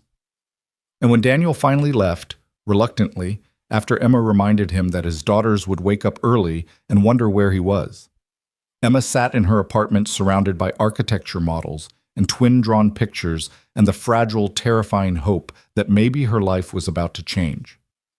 The settlement with Veronica was finalized within 72 hours. The media attention didn't disappear immediately, but it shifted. New scandals emerged, other stories captured headlines, and gradually the interest in Daniel and Emma's relationship faded to background noise. There were still occasional articles, still comment sections full of speculation, but the fever pitch had broken. Mrs. June accepted Daniel's cafe proposal with tears in her eyes and hands that shook as she signed the contract. You're giving me a second act, she told him. At 73, I thought my story was mostly written, but this feels like a whole new chapter. The landlord troubles didn't disappear overnight, but the pressure eased once it became clear that Maple Bloom Cafe would be operating the library space. Suddenly, being associated with the cafe was good business rather than scandalous, and Richard Chen stopped calling with concerns about reputation. And Emma filled out applications to finish her architecture degree, her hands shaking as she typed essays about why she'd left and why she wanted to return. She worked her shifts at the cafe, tested recipes for the library space, and let herself imagine a future that looked nothing like the small, safe life she'd constructed after Marcus. On Wednesday evening, she drove to Lila and Nora's elementary school for the art show. The hallways were decorated with student work, and the gymnasium had been transformed into a gallery space with proud parents clustering around their children's creations. Emma felt out of place, uncertain, until she spotted Daniel across the room. He was standing with the twins, all 3 of them in front of Nora's display. When he saw Emma, his face broke into a smile that made every moment of uncertainty worth it. Lila spotted her next and immediately broke away from her father, running across the gym with Nora close behind. Miss Emma, you came! Did you see Nora's painting? It's the best one here, even better than Tyler Johnson's, and his mom is an actual artist. Emma let herself be dragged to the display, where a watercolor painting showed a building, the library, she realized, surrounded by flowers and people holding books and smiling. In the corner, almost hidden, were 4 figures holding hands. A family. It's beautiful, Emma said honestly, crouching down to Nora's eye level. You have real talent. Nora's serious face cracked into a shy smile. Daddy says talent is just practice plus passion. I practice a lot, and I'm very passionate about libraries. She's passionate about you too, Lila Stage whispered. She made you the pretty one in the painting. See? That's definitely your hair. Emma looked at the figure that was supposed to be her, rendered in careful detail with honey-colored hair and a blue dress. Next to her was Daniel, tall and solid. And between them, each holding a hand, were Lila and Nora. The family that hadn't existed a month ago but was slowly, carefully beginning to take shape. Thank you, Emma told Nora, her voice thick with emotion. I'm honored to be in your painting. They wandered through the art show together, this instant, imperfect family, looking at other students' work and eating cookies from the refreshment table that Daniel declared inferior to Emma's. Other parents stared, some recognizing them from the news coverage, but Daniel ignored them with the ease of someone who'd learned to tune out noise. As they were leaving, Lila took Emma's hand on one side while Daniel held the other. Nora grabbed her father's free hand and they walked to the parking lot like that, connected, together, visible in a way that would have terrified Emma just weeks ago. Ice cream? Daniel suggested. There's a place nearby that Lila swears has the best mint chocolate chip in the city. It does, Lila confirmed solemnly. It's scientifically proven. I don't think you can scientifically prove ice cream quality, Emma said, amused. You can if you try enough flavors. It's called research, Miss Emma. They piled into Daniel's car, Emma in the passenger seat, the twins in the back arguing good-naturedly about whether mint chocolate chip was better than cookies and cream. And as they drove through the city toward the ice cream shop, Emma realized something fundamental had shifted. She wasn't hiding anymore, wasn't making herself small or apologizing for taking up space. She was living. Messy and imperfect and visible, but living. And for the first time in 3 years, that felt like enough. The ice cream shop was nearly empty on a Wednesday night, which suited them perfectly. They claimed a corner booth with cracked vinyl seats and a table that wobbled unless you folded a napkin under one leg. Lila insisted on sitting next to Emma, while Nora squeezed in beside her father, and they ordered enough flavors to constitute a proper research study into the scientific properties of frozen dessert excellence. So, Miss Emma, Lila said around a spoonful of mint chocolate chip, are you going to be our daddy's girlfriend now? Like, officially? Daniel choked on his cookies and cream. Lila, we've talked about this, about giving people space and not rushing things. But you like her. We can tell. You smile different when you talk about her. It's the same smile you had in pictures with Mommy before she got sick. The table went quiet. Emma saw Daniel's hand tighten on his spoon, saw the way Nora went very still beside him. This was the moment she'd been dreading, the moment when Julie's ghost would materialize between them, a reminder that Emma was trying to fill a space that already belonged to someone else. But then Nora spoke, her voice soft but clear. Mommy would like Miss Emma. She always said Daddy needed someone who could see past his grumpy face to his good heart, and Miss Emma sees that. We can tell. Daniel's eyes were suspiciously bright. You remember your mom saying that? I remember lots of things. I remember her telling us that loving someone new wouldn't mean forgetting her, that hearts don't have a limit on how much love they can hold. Nora looked at Emma with those serious eyes that seemed too old for 7. Do you have room in your heart for us? Even though we're complicated and we miss our mom and sometimes we cry at weird times? Emma felt tears sliding down her cheeks and didn't bother to hide them. I have room. And Nora? Everyone cries at weird times. That's what makes us human.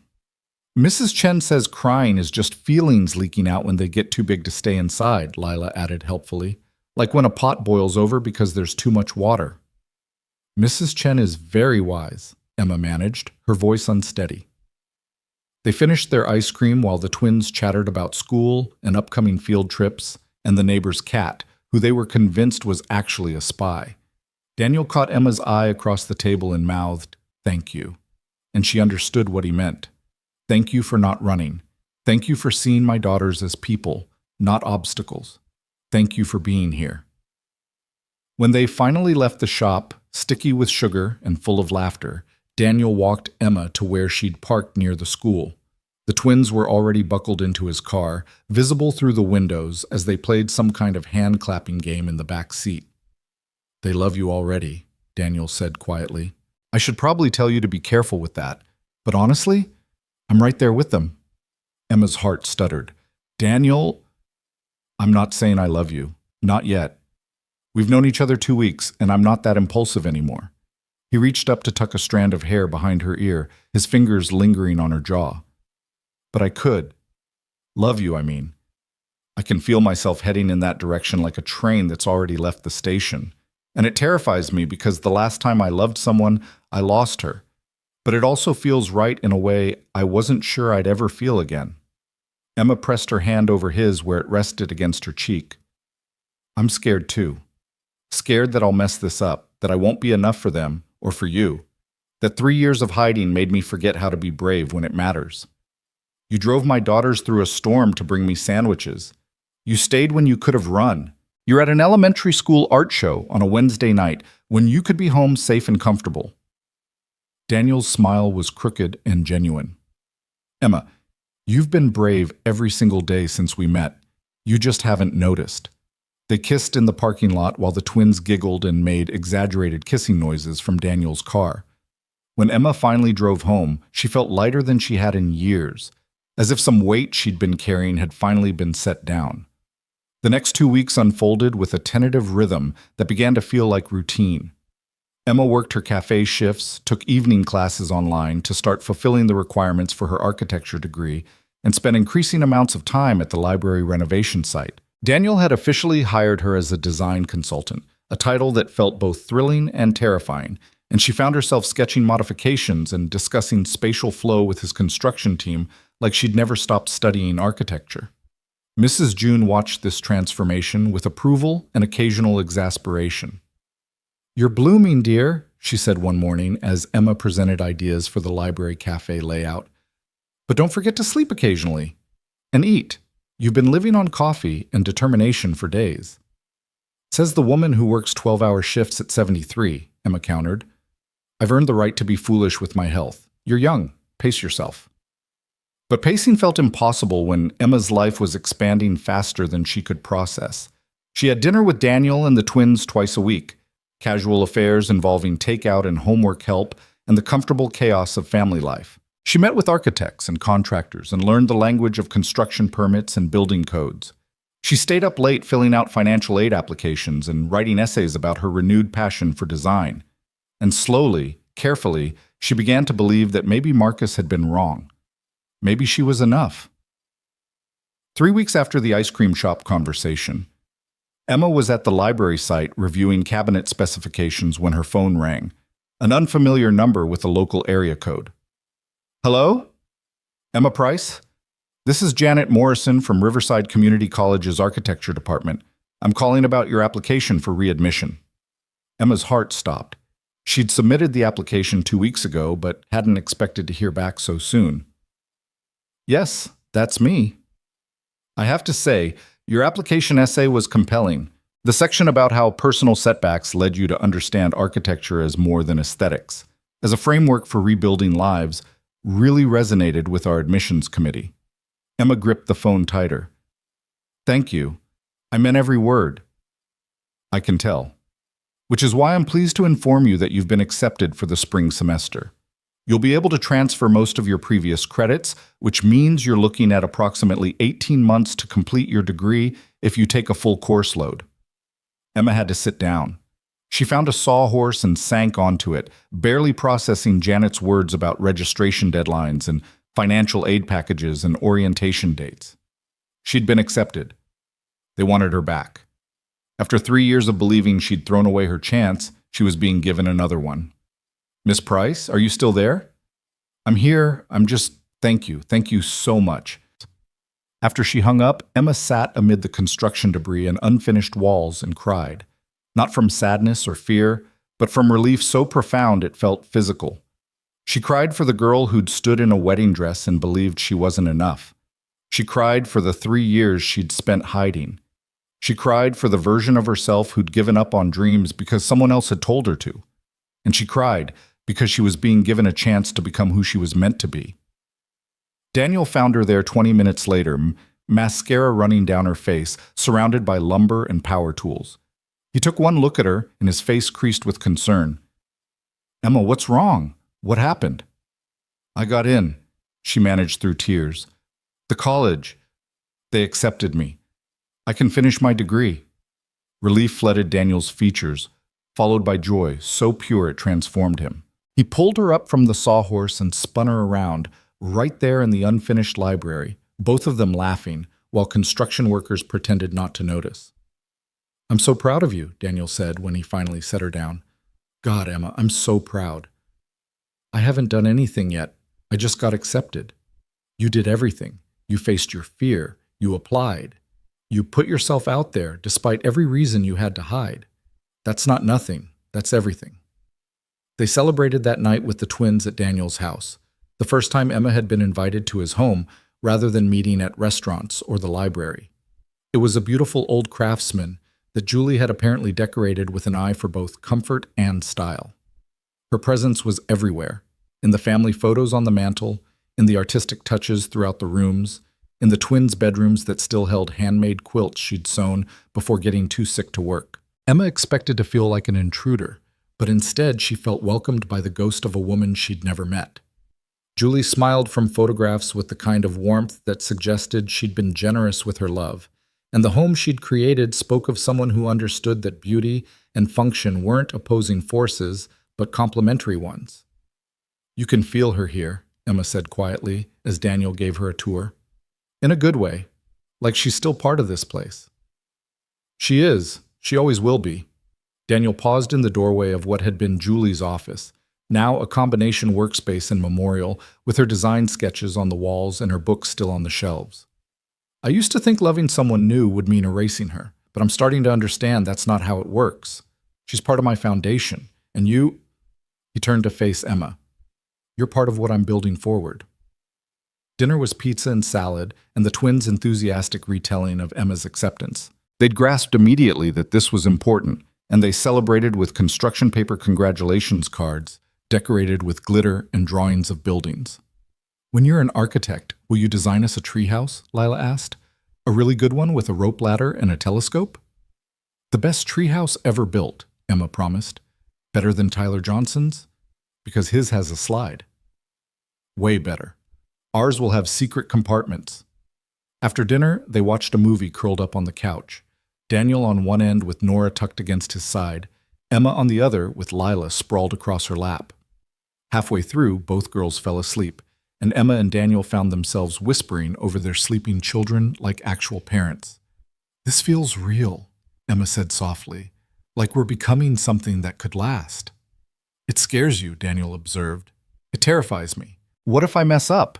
What if I'm not good at this, at being part of a family, at helping raise daughters who've already been through so much? Then we'll mess up together. Emma, there's no perfect way to do this. Julie and I, we fought about parenting styles and made mistakes and had to apologize to our kids more times than I can count. The goal isn't perfection, it's presence." Emma looked at Lila's sleeping face, peaceful and trusting. "They deserve someone better than me. They deserve someone who loves them, someone who shows up, someone who sees them as people worth fighting for." Daniel reached across the sleeping children to take Emma's hand. "You're already doing that. Everything else we can figure out as we go." The following week brought new complications.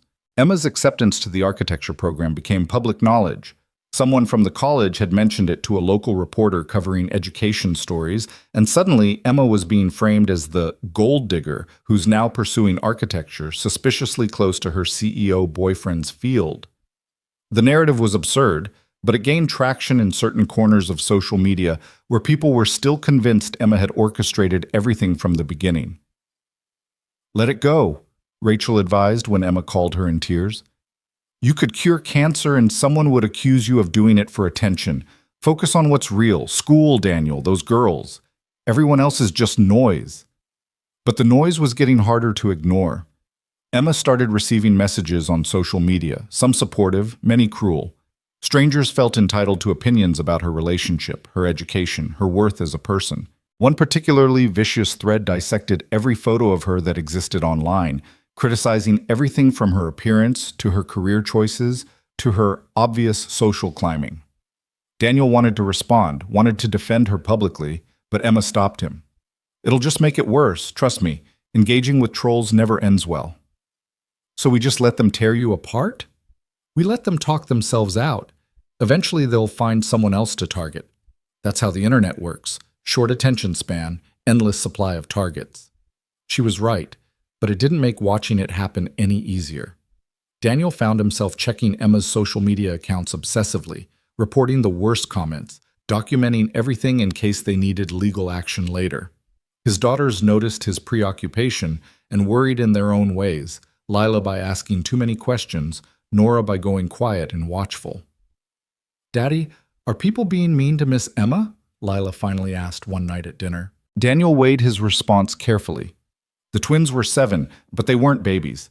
They'd been through enough loss to understand that the world wasn't always kind. "Some people are saying unkind things, yes, But Miss Emma is strong, and she's not letting it stop her from doing what makes her happy. We should make her more cards, Nora decided, with extra glitter. That always makes people feel better. I think that's an excellent idea. They spent the evening creating cards with messages like, "You're the best almost family member ever," and "Don't listen to mean people. They're just jealous of your cookies." Daniel took photos of the twins working, their faces serious with concentration, and sent them to Emma with the message, "Your fan club is very concerned about your well-being." Emma's response came quickly. "Tell them I love them, and I love their cards, and I love—" There was a pause in the typing indicator, then, "I love that they think glitter solves problems. They might be onto something." Daniel noticed what she hadn't said. He noticed the way she'd started to type, "I love you," and then redirected. He noticed because he'd been doing the same thing, catching himself before saying words that felt both inevitable and too soon. They'd known each other just over a month. A month. People didn't fall in love in a month, except sometimes they did. The library renovation reached a critical milestone in late November. The main reading room was structurally complete, and it was time to start thinking about interior finishing. Daniel organized a walkthrough for key stakeholders, including Mrs. June, who'd be running the cafe space, and Emma, who'd been consulting on the design elements. Walking through the nearly finished space took Emma's breath away. The room soared with elegant proportions, the restored Victorian details complementing the modern safety features seamlessly. The cafe area she'd suggested modifications for flowed naturally into the reading nooks, and the glass panels Daniel had added created sightlines that made the entire floor feel connected without sacrificing the intimacy of separate spaces. "It's beautiful," Emma whispered, turning slowly to take it all in. "Daniel, it's absolutely beautiful." "It's what you saw that first night," he said, coming to stand beside her. "When you looked at the blueprints and understood what this space could be, I just brought your vision to life." Mrs. June was examining the cafe area with a critical eye, making notes about counter heights and electrical outlet placement. "This will work," she announced. "Emma, dear, you have a gift for this. Don't let anyone tell you different." The walkthrough attracted other attention, too. A photographer from the city's architecture magazine had been documenting the restoration, and she took dozens of photos of Emma and Daniel discussing design elements, of Mrs. June measuring spaces, of the building itself in all its renewed glory. When the magazine published its spread 2 weeks later, the photos told a story of community and creativity and second chances. And the internet, predictably, had opinions. Most were positive. The article framed Emma's consulting work as evidence of natural talent rather than opportunism, and several prominent architects commented publicly about the quality of the spatial design. But there were still detractors, still people convinced that Emma was playing a long game, using Daniel for access to a career she didn't deserve. "Deserve," Emma said bitterly to Rachel over coffee. "Like careers are something you earn through moral purity rather than hard work. Like I haven't spent 3 years baking at 4 in the morning because I loved making things that brought people joy. Like that doesn't count as paying dues." "You know what your problem is?" Rachel stirred her latte with more force than necessary. "You still care what they think. You're still trying to prove you're worthy when you've never needed to prove anything. You're talented, you're kind, you're doing the work. That's enough." "But what if it's not? What if I get my degree and I'm still not good enough? What if I fail Daniel's expectations or mess up a design or—" "Then you'll learn from it and do better next time." That's what life is, Em. It's not about being perfect. It's about showing up and trying and picking yourself up when you fall. You've spent 3 years hiding because you fell once. Don't waste another 3 years hiding because you might fall again. Emma knew her sister was right, but knowing and believing were different things. She threw herself into her coursework with obsessive focus, determined to prove, to herself if no one else, that she belonged in architecture school. Her professors noticed immediately, commenting on her maturity and perspective compared to younger students who'd come straight from high school. "You've lived," one instructor told her after she presented a design project focused on community spaces for grief support. "You understand what buildings are for, not just shelter or aesthetics, but healing. That's rare." The holiday season approached with its particular brand of emotional complexity. Emma had always found Thanksgiving and Christmas difficult, reminders of family expectations and personal failures, of the life she'd thought she'd have versus the reality she'd built. But this year felt different because Daniel and the twins kept asking what her traditions were, what she liked to do, whether she'd spend the holidays with them. "I don't want to intrude," Emma protested when Daniel invited her to Thanksgiving dinner. "That's family time." "You are family," Lila said with the blunt certainty of a 7-year-old. "You're with us all the time anyway. You might as well be there for turkey, too." "Lila's right," Daniel agreed. "Emma, you're part of our lives now. I don't want to do holidays without you. The girls don't want to do holidays without you. Please say you'll come." So Emma found herself on Thanksgiving Thursday in Daniel's kitchen, helping prepare a meal while the twins helped by sneaking bites of everything and periodically running through the house in costume pieces from their dress-up box. It was chaotic and messy, and nothing like the formal, quiet Thanksgivings of Emma's childhood. It was perfect. They ate at Daniel's dining table with its mismatched chairs and cheerful chaos, and when they went around saying what they were grateful for, Nora said, "Miss Emma," without hesitation. Lila added, "Miss Emma's cookies," which made everyone laugh, and Daniel met Emma's eyes across the table with an expression that said, everything words couldn't. After dinner, while the twins were occupied with a movie, Daniel and Emma did dishes together in comfortable silence. Emma washed, Daniel dried, and somewhere in the rhythm of ordinary tasks, Emma realized she'd stopped being afraid. "I love you," she said, the words emerging naturally between one plate and the next. "I know it's fast and probably too soon, and maybe I shouldn't say it, but I do. I love you and your daughters and this messy, complicated life we're building." Daniel set down the plate he'd been drying and turned to face her fully. "Emma Price, I have been waiting for you to say that so I could say it back without freaking you out. I love you too. I've loved you since you looked at my library blueprints like they were poetry. Maybe before that. Maybe from the moment my daughters walked into that cafe and chose you." They kissed with dishwater hands and the sound of animated characters singing in the background, and it was completely unromantic and absolutely perfect. Later that night, after Emma had gone home and the twins were in bed, Daniel sat in Julie's office looking at her picture. "I hope this is okay," he told the photograph. "I hope you'd approve. She's nothing like you. She's quieter, more uncertain, still figuring out who she is. But she loves our girls. And she makes me remember what it feels like to look forward instead of back. I think you'd like her. I think you'd be glad I found her." The photograph, of course, said nothing, but Daniel thought Julie's smile looked approving, and that would have to be enough. December arrived with cold weather and the stress of final exams. Emma was juggling schoolwork, cafe shifts, library consulting, and increasing time with Daniel's family. Something had to give, and it turned out to be sleep. She functioned on coffee and determination, showing up to everything but slowly unraveling at the edges. Daniel noticed but didn't push, having learned that Emma needed to figure things out for herself. But when he found her asleep at his kitchen table one evening, head pillowed on her architecture textbook while the twins did homework around her, he decided intervention was necessary. "Emma, sweetheart, wake up." He gently shook her shoulder. "You can't keep doing this to yourself." Emma jerked awake, disoriented and embarrassed. "I'm fine. I was just resting my eyes for a second." "You were snoring," Lila informed her helpfully. "Loudly." "I don't snore." "You definitely snore," Daniel confirmed. "And you have textbook creases on your face. Emma, you're running yourself into the ground. Something's got to give." "I can handle it." "Nobody's saying you can't, but you don't have to handle everything alone. Let me help. Let Mrs. June help. Let the people who love you share the load instead of watching you burn out." Emma wanted to argue, wanted to insist she was fine, but she was so tired. Tired of trying to be enough. Tired of proving herself. Tired of carrying everything solo because asking for help felt like admitting weakness. "I don't know how to let people help," she admitted quietly. "I've been doing everything myself for so long."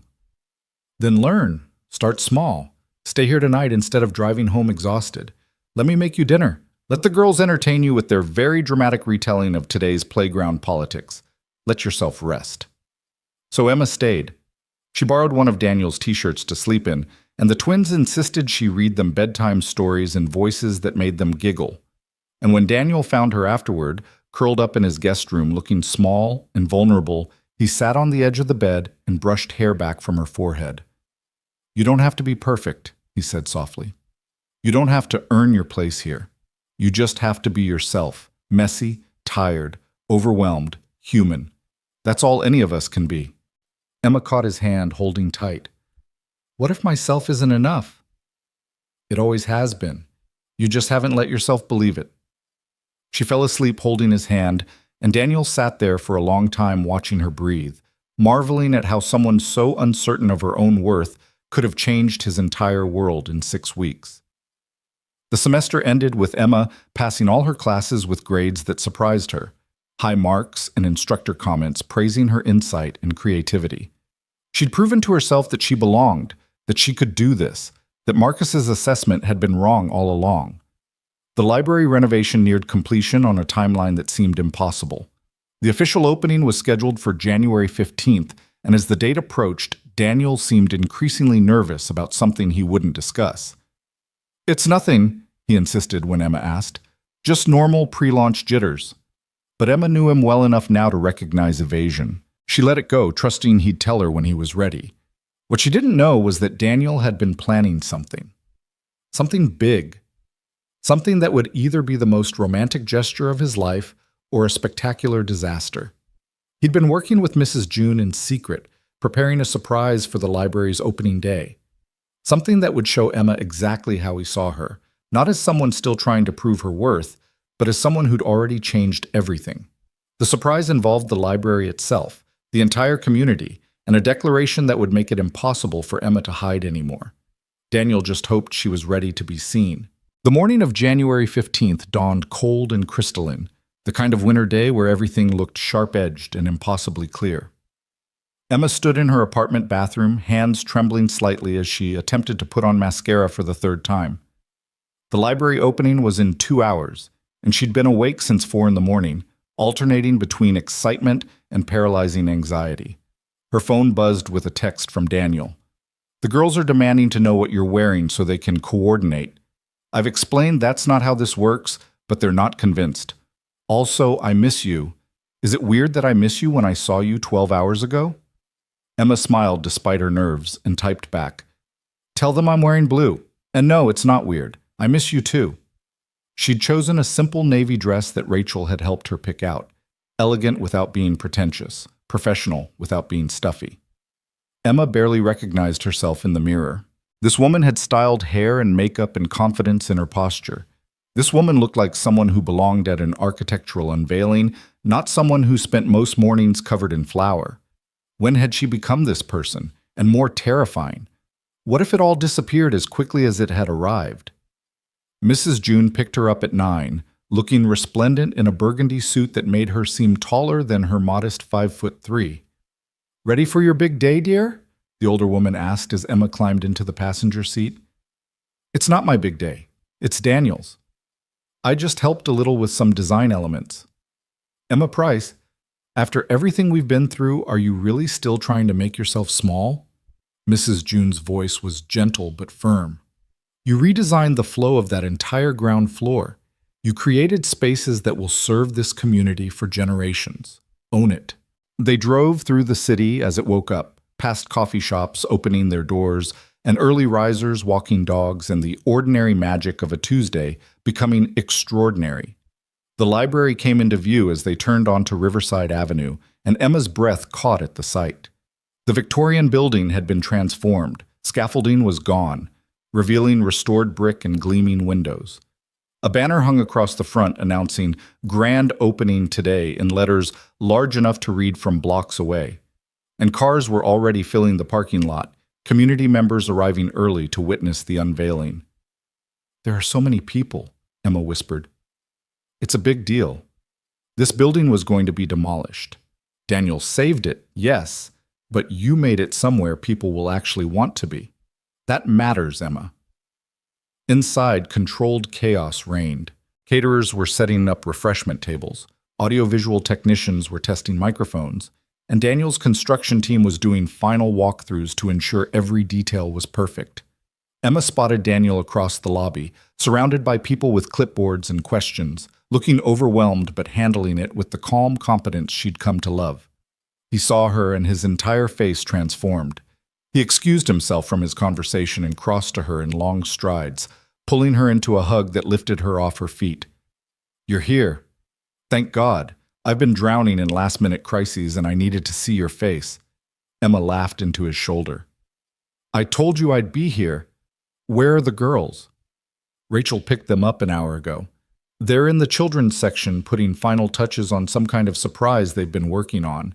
They've sworn me to secrecy, which means I have no idea what they're planning, and I'm mildly terrified." "Your daughters are angels." "My daughters are chaos in human form, but I love them anyway." Daniel set her down but kept his arms around her waist. "There's something I need to tell you before everything starts. Something I should have mentioned earlier, but I was worried you'd try to talk me out of it." Emma's stomach tightened with apprehension. "Daniel, what did you do?" Before he could answer, a woman in a professional pantsuit approached with a tablet and an apologetic expression. "Mr. Cole, the mayor just arrived and would like to speak with you before the ceremony. Also, the photographer from City Living magazine is here and wants to get some shots of the building before it fills up." Daniel closed his eyes briefly in frustration. "I'll be right there." He turned back to Emma, cupping her face in his hands. "We'll talk after. But Emma, trust me, okay? Trust that I'm doing this for the right reasons." He kissed her quickly, thoroughly, and then he was swept away by obligations and schedules, leaving Emma standing in the lobby with Mrs. June and a growing sense that she'd somehow lost control of the narrative of her own life. "What do you think he meant?" Emma asked. Mrs. June's smile was knowing and slightly secretive. "I think you should go check on those girls. They're probably getting into trouble without supervision." Emma found Lila and Nora in the children's section, which had been designed with input from local teachers and librarians. Low shelves created intimate reading nooks, colorful rugs defined play spaces, and child-height windows let in natural light without sacrificing the room's cozy atmosphere. The twins were putting finishing touches on a display that made Emma's heart clench. It was a timeline of the library's restoration, told through photographs and captions clearly written in a child's careful printing. But woven throughout were pictures of Emma, consulting with contractors, sketching modifications, standing with Daniel, looking at blueprints. One photo showed her laughing with construction workers during a lunch break. Another caught her kneeling to examine tile placement, her expression serious and focused. "Girls, what is this?" Lila looked up from arranging photos with pride written across her features. "It's the story of how our library got saved. Daddy said every good building has a story, and this is ours. But you included me. I wasn't that important to the project." Nora fixed her with that too serious gaze. "Miss Emma, you were important to us. And Daddy says buildings aren't just about bricks and wood. They're about the people who care enough to make them matter. You cared." Emma crouched down to their level, emotion threatening to overwhelm her. "You two are something special. You know that?" "We know," Lila said matter-of-factly. "Mrs. Chen says we're precocious. We looked it up. It means we're smart for our age." "It definitely means that." Rachel appeared in the doorway, looking polished and professional in lawyer mode. "There you are. Em, I need to steal you for a minute. Mrs. June says you need to see something before the ceremony starts." Emma followed her sister through hallways that were beginning to fill with arriving guests. City council members mixed with neighborhood residents, architecture students clustered near columns to discuss restoration techniques, and children ran between adults with the unselfconscious energy of people in a space designed to welcome them. Rachel led her to what would become Mrs. June's cafe space. The area was still partially set up, with equipment covered in protective plastic and furniture not quite arranged. But on the main wall, visible from anywhere in the cafe and extending into the adjacent reading area, was something Emma hadn't seen before. A dedication plaque, beautifully designed and clearly custom-made. But instead of the generic acknowledgement she'd expected, the text made her freeze. "The Riverside Library Ground Floor. Design Consultation by Emma Price. In recognition of her vision in creating spaces where community and comfort intersect, where function serves beauty, and where every person who enters feels seen and welcomed. Architecture is not just about buildings, it's about building hope. Below that, in smaller text, sometimes the bravest thing we can do is try again. This library stands as testament to second chances, for buildings, for dreams, and for hearts brave enough to rebuild. Emma's hands flew to her mouth as tears started streaming down her face. He didn't. Rachel, tell me he didn't do this. He absolutely did. He also fought the Historical Society and the City Council and about 6 different committees to get permission to put your name on this wall. Apparently, he was very insistent that your contribution deserved recognition. But I don't have my degree yet. I'm not certified. People are going to think, they're going to think exactly what's true, that you're talented, and you contributed meaningfully to this project and you deserve credit for your work. Rachel grabbed Emma's shoulders, forcing her to meet her eyes. Emma, stop. Stop finding reasons to diminish yourself. Daniel is giving you credit you earned. Accept it. Be proud of it. Let yourself be seen. The ceremony was scheduled to begin at 11.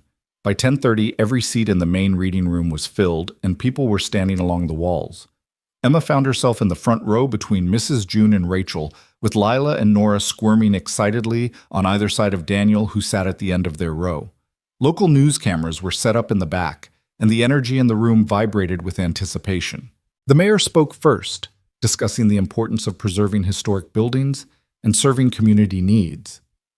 A representative from the Historical Society talked about the restoration process and architectural significance. And then Daniel took the podium, looking nervous in a way Emma had rarely seen. "Good morning, and thank you all for being here," he began, his voice carrying through the sound system. 2 years ago, this building was condemned. The structural damage was significant, the cost of repair seemed prohibitive, and most people assumed it would be demolished to make way for something modern and efficient. He paused, his eyes finding Emma in the crowd. "But this community fought for it.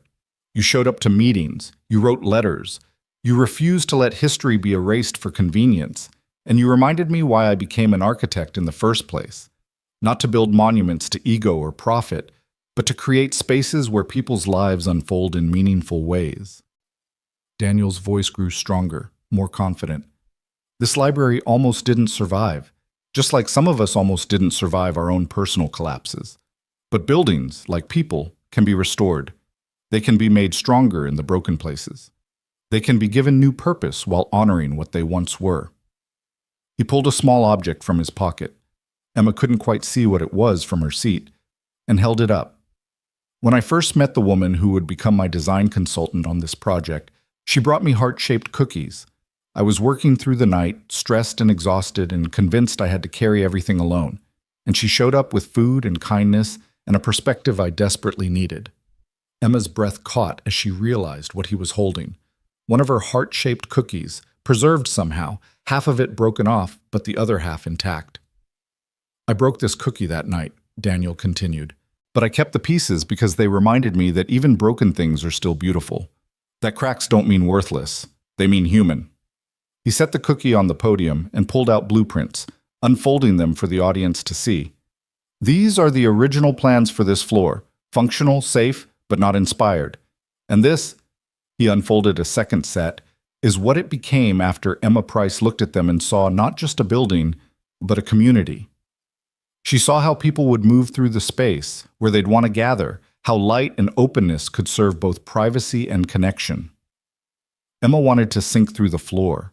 Everyone was looking at the blueprints, comparing them, murmuring appreciatively about the changes. The news cameras had zoomed in on the drawings.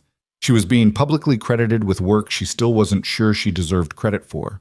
"Emma told me she stopped pursuing architecture because someone convinced her she wasn't good enough," Daniel said, his voice softening. "And I'm standing here today to publicly declare that person was wrong. Not just wrong, catastrophically, completely, unforgivably wrong." He gestured around the room. "This space exists because Emma saw possibilities I'd missed. The cafe flows naturally into reading areas because Emma understood that community happens when spaces invite it. The children's section feels magical because Emma remembered what it was like to be young and scared and needing a place that felt safe." Daniel's eyes were locked on Emma now, speaking to her even as he addressed the crowd. I'm a trained architect with 15 years of experience and degrees from prestigious schools. But Emma, with 2 years of interrupted education and 3 years of doubt, saw things I couldn't see. Because talent isn't just about training, it's about how you understand people and spaces and the way they intersect. He stepped down from the podium, crossing to where Emma sat. She was crying openly now, not even trying to hide it, and Lila had grabbed one of her hands while Nora held the other. Daniel knelt in front of her chair, pulling out a folder Emma hadn't noticed him carrying. "This is a contract," he said, his voice now for her alone even though the microphone picked it up. "A formal offer for you to join Cole Architecture as a junior designer once you complete your degree. Starting salary, benefits, and a mentor program where you'll work directly with me and our senior team. You'll have your own projects, your own clients, and full credit for your work." Emma couldn't speak, couldn't process what was happening. This was too much, too public, too everything. "I'm not offering this because we're together," Daniel continued. "I'm offering it because you're talented and you bring something to architecture that can't be taught. You understand that buildings are for people, not for portfolios. You see spaces the way some people hear music.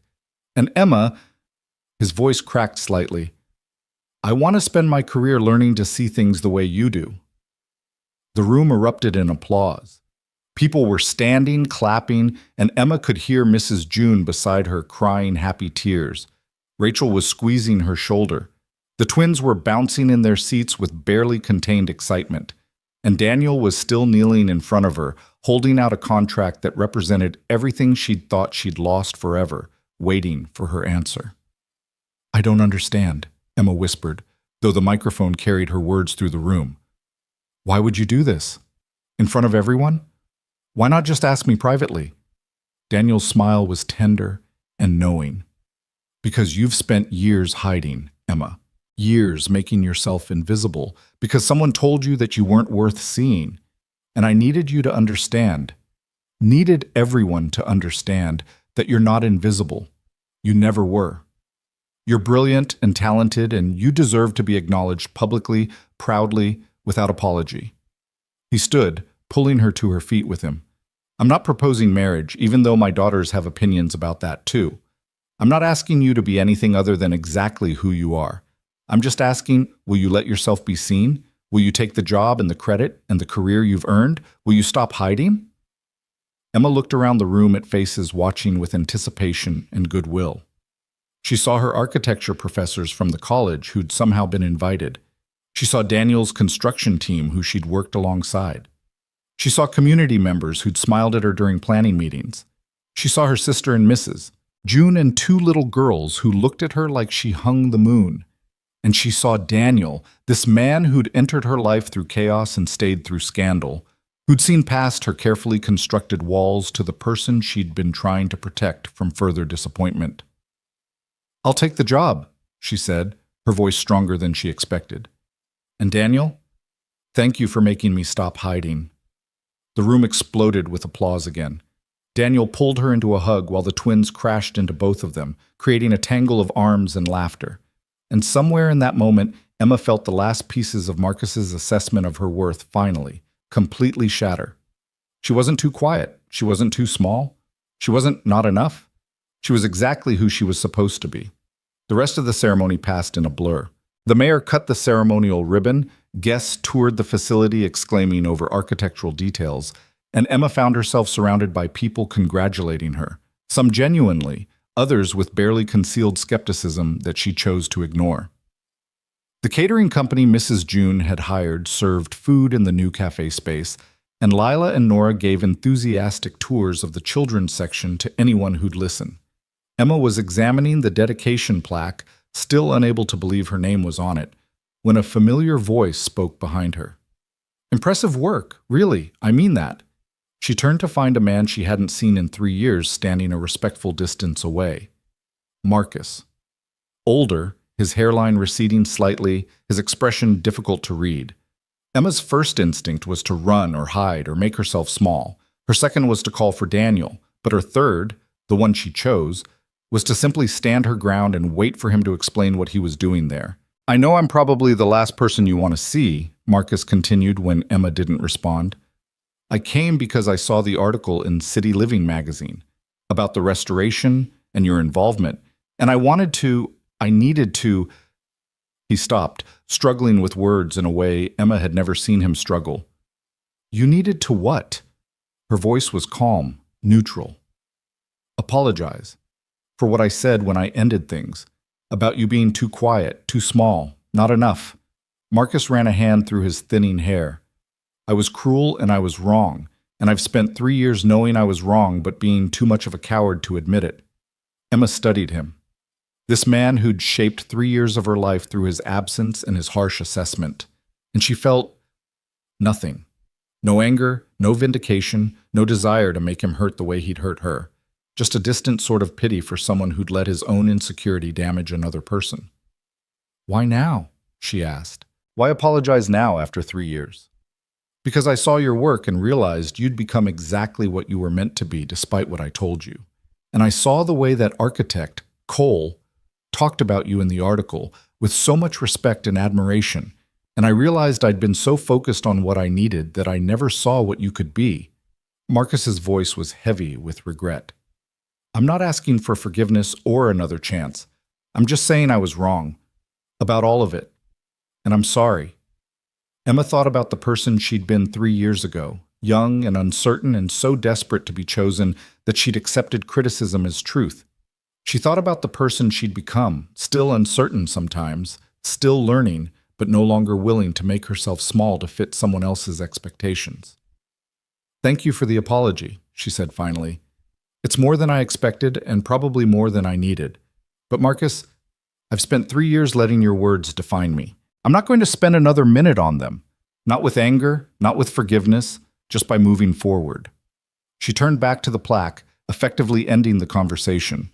After a moment, she heard Marcus's footsteps retreating, and Emma felt something fundamental shift, the last hold her past had on her present finally releasing. Daniel appeared at her elbow minutes later with 2 glasses of champagne. I saw Marcus talking to you. Do I need to have security escort him out, or possibly punch him? I've never punched anyone, but for you I'd learn. Emma laughed and took one of the glasses. Stand down, protective boyfriend. He apologized. It was anticlimactic, actually. Turns out when you stop needing someone's approval, their apology doesn't mean as much. That's very mature and healthy of you. Personally, I'm still team punch him. Noted for future reference. Emma clinked her glass against his. This is really happening, isn't it? The library, the job offer, all of it? It's really happening. And Emma, I meant what I said up there.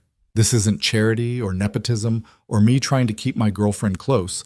You're genuinely talented. The work you did here proves it. I'm offering you the job because I'd be an idiot not to. They stood together watching people explore the library, watching community members discover spaces that would serve them for decades. And Emma let herself feel proud. Proud of her contribution, proud of her growth, proud of the woman she was becoming. The afternoon stretched into evening. Most guests departed, but a core group remained, Mrs. June organizing the cafe space with military precision, Daniel's construction team doing final equipment checks, Rachel entertaining the twins who were getting punchy with exhaustion. Emma found a quiet corner in the main reading room and just sat, absorbing the reality of the space she'd helped create. She thought about the girl who'd waited alone in Maple Bloom Cafe 2 months ago, convinced she was destined for loneliness. She thought about 2 little girls brave enough to chase down their father's date to give him a second chance. She thought about Daniel, who'd somehow seen past her carefully constructed invisibility to the person hiding underneath.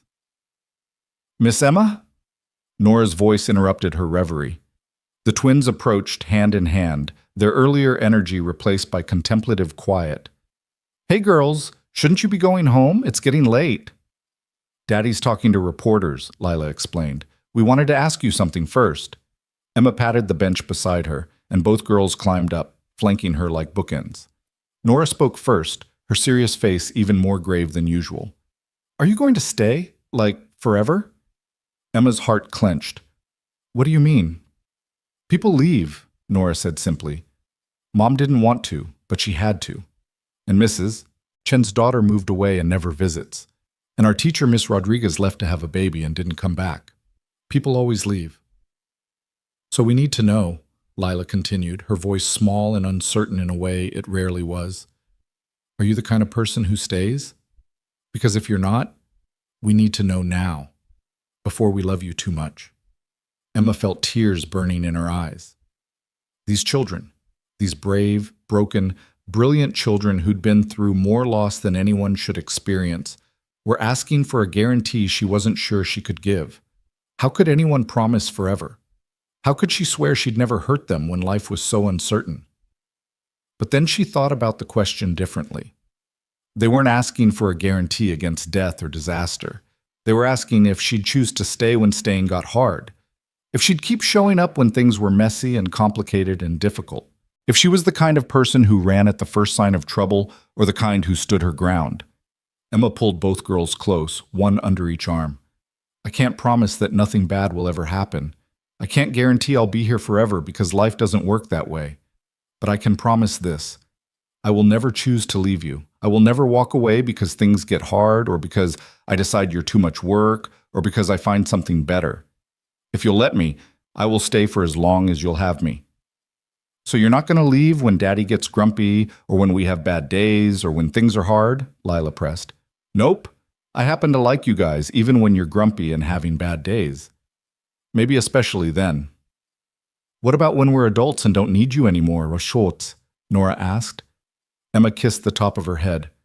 Sweet girl, I hope you always need me at least a little bit, just like I need you. So you love us? Lila's voice was very small. Yeah, I really do.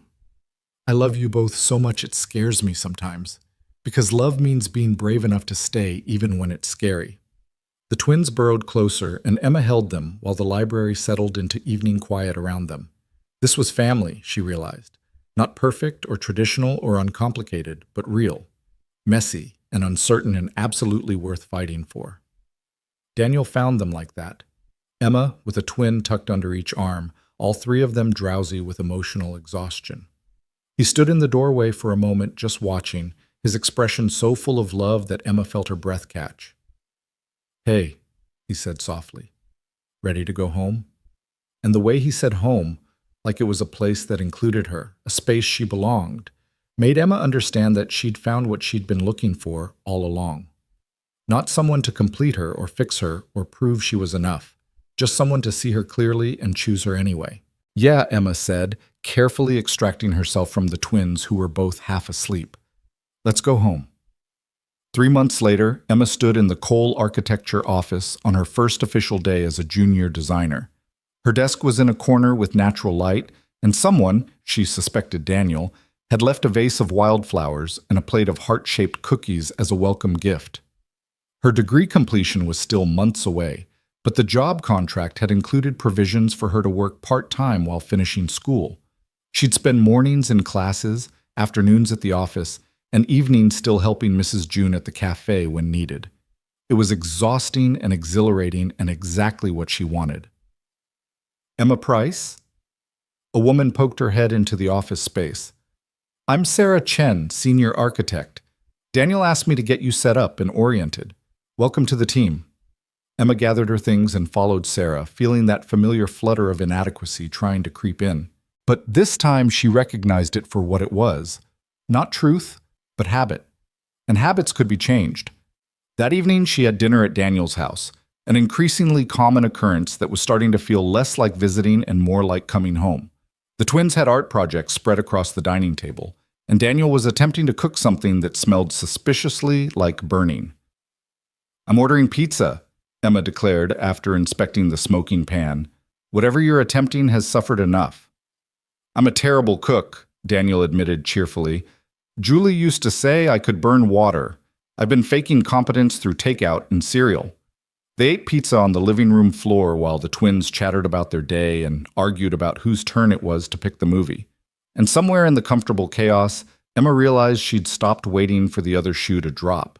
Stopped expecting everyone to suddenly realize she wasn't worth the trouble. Later, after the twins were in bed and Emma was gathering her things to leave, Daniel caught her hand. Stay, he said simply. Not in a moving-in way or a big commitment way, just stay tonight. I like falling asleep knowing you're here. The girls like waking up and seeing you at breakfast. We all just... We like when you're here. Emma thought about her small apartment, about the solitary life she'd constructed as protection. She thought about the risks of letting people get too close, of allowing herself to need them, of building a life that could be destroyed if things fell apart. And then she thought about two little girls who'd asked if she was the kind of person who stayed, about a man who'd seen past her fear to her potential, about the version of herself who was emerging, braver, stronger, more certain of her own worth. "Okay," Emma said, "I'll stay." She stayed that night, and the next, and gradually her things migrated from her apartment to Daniel's house until the line between visiting and living blurred entirely. 6 months after the library opening, she officially moved in, and they told the twins over breakfast on a Saturday morning. "Does this mean you're really part of our family now?" Lila asked, syrup dripping from her fork. "It means I'm not going anywhere," Emma confirmed. "If you'll have me." "Of course we'll have you," Nora said with her characteristic seriousness. "You're already ours. This just makes it official." The library cafe opened to immediate success, with Mrs. June running it with the same warmth and wisdom she'd brought to Maple Bloom. The original cafe location closed quietly, but the legacy continued in the new space, and regular customers followed Mrs. June to the library without hesitation. Emma completed her architecture degree with honors and became a full-time member of Cole Architecture's team. Her specialization became community-focused design, spaces that served people's emotional needs as much as their functional ones. Grief centers, community gathering spaces, affordable housing that prioritized dignity, these became her passion and her portfolio. 2 years after that first chaotic evening when two little girls had walked into a cafe looking for their father's date, Daniel proposed.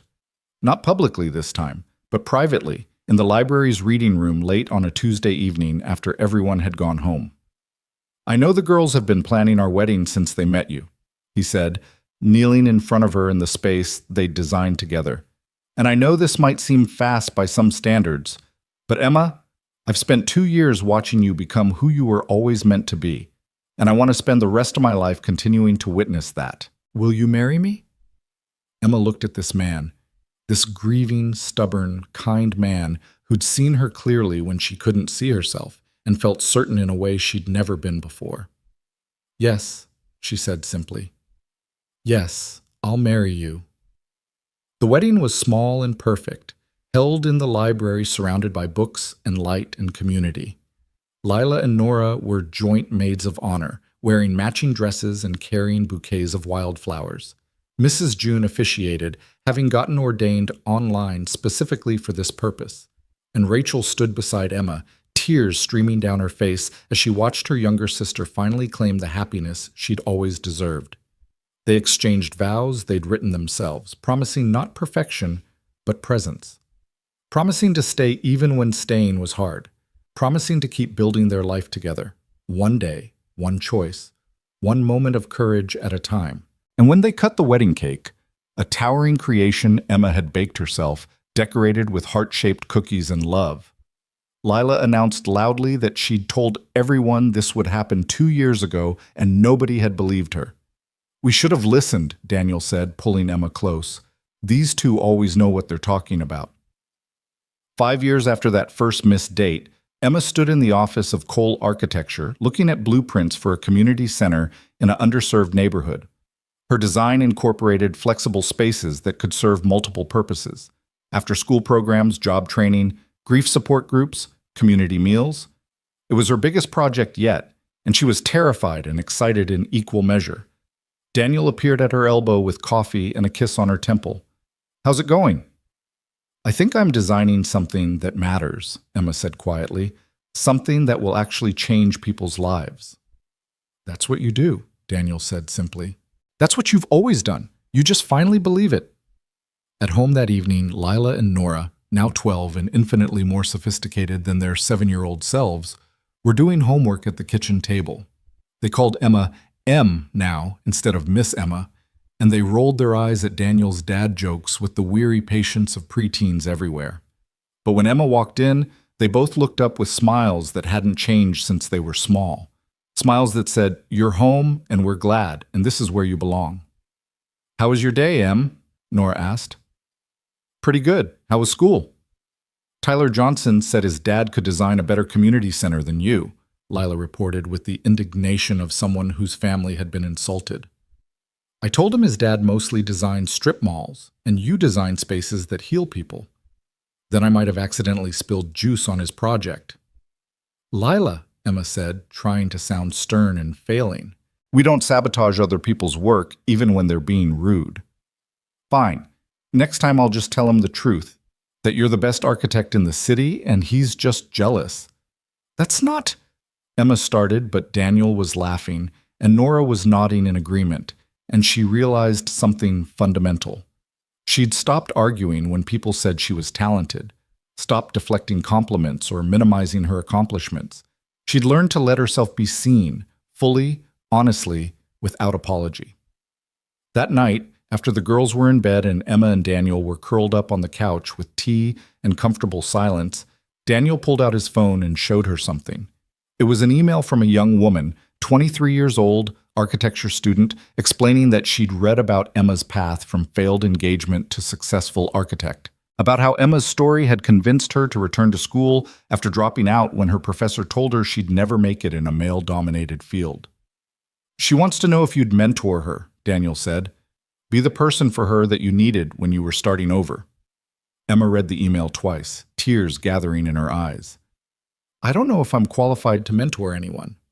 Emma Price Cole, you're a licensed architect with award-winning designs and 5 years of experience.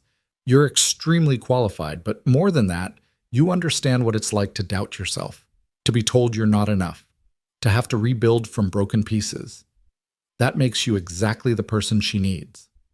So Emma said yes to mentoring, and then she said yes when other young architects reached out, and gradually she found herself doing speaking engagements at architecture schools about resilience and second chances and designing with empathy. She told her story, the wedding dress in the closet, the 3 years of hiding, the 2 little girls who'd refused to let their father's date think he didn't care. She told it honestly, including the parts that made her uncomfortable because she'd learned that vulnerability wasn't weakness. It was the foundation on which everything strong was built. 10 years after that first missed date, Emma stood at a podium accepting an award for her community center design. Daniel and the girls were in the audience, the twins now 17 and preparing for college, still rolling their eyes at their parents but fiercely protective of the family they'd fought to create. In her acceptance speech, Emma talked about how she'd almost given up on architecture, how one person's harsh assessment had convinced her she wasn't good enough, how she'd spent years hiding in safety because trying and failing seemed worse than never trying at all. But here's what I've learned, Emma said, her voice steady and clear. You can't architecture your way to a life without risk. You can't design a space so perfect that nothing bad ever happens there. Buildings crack and shift, and sometimes they need major repairs. And that's okay. That's not failure. That's life. She looked at her family, at the community of architects and designers who'd become colleagues and friends, at the young mentees watching with hope in their eyes. The library where I got my second chance needed complete structural restoration. It was broken almost past saving, but it survived because people believed it was worth fighting for. And I survived for the same reason, because people showed up and fought for me when I couldn't fight for myself. Emma held up a photograph, the same heart-shaped cookie Daniel had shown at the library opening, preserved carefully all these years.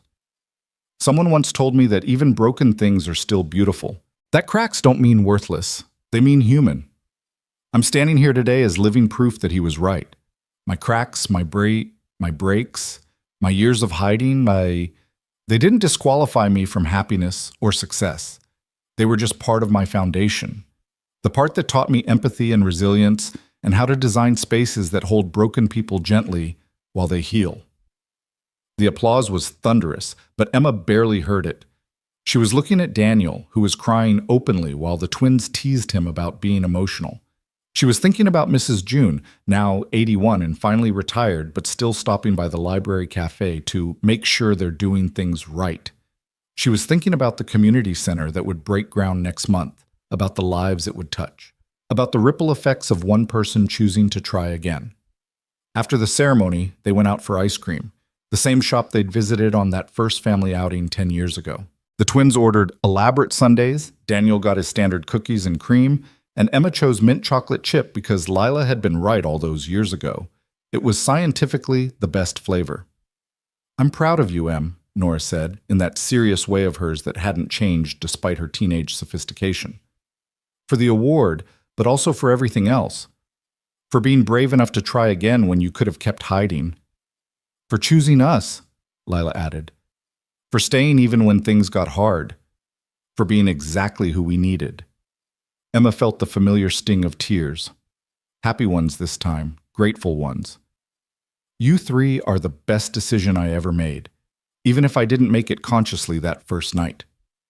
"We made the decision for you," Lila said, with the confidence of someone who'd always known exactly what she wanted. "We saw you and we knew. You were ours before you knew you were ours." "That's a little stalker-ish, Lila," Daniel said mildly. "That's love, Dad. Love means showing up and fighting for people even when they haven't asked you to. Em taught us that."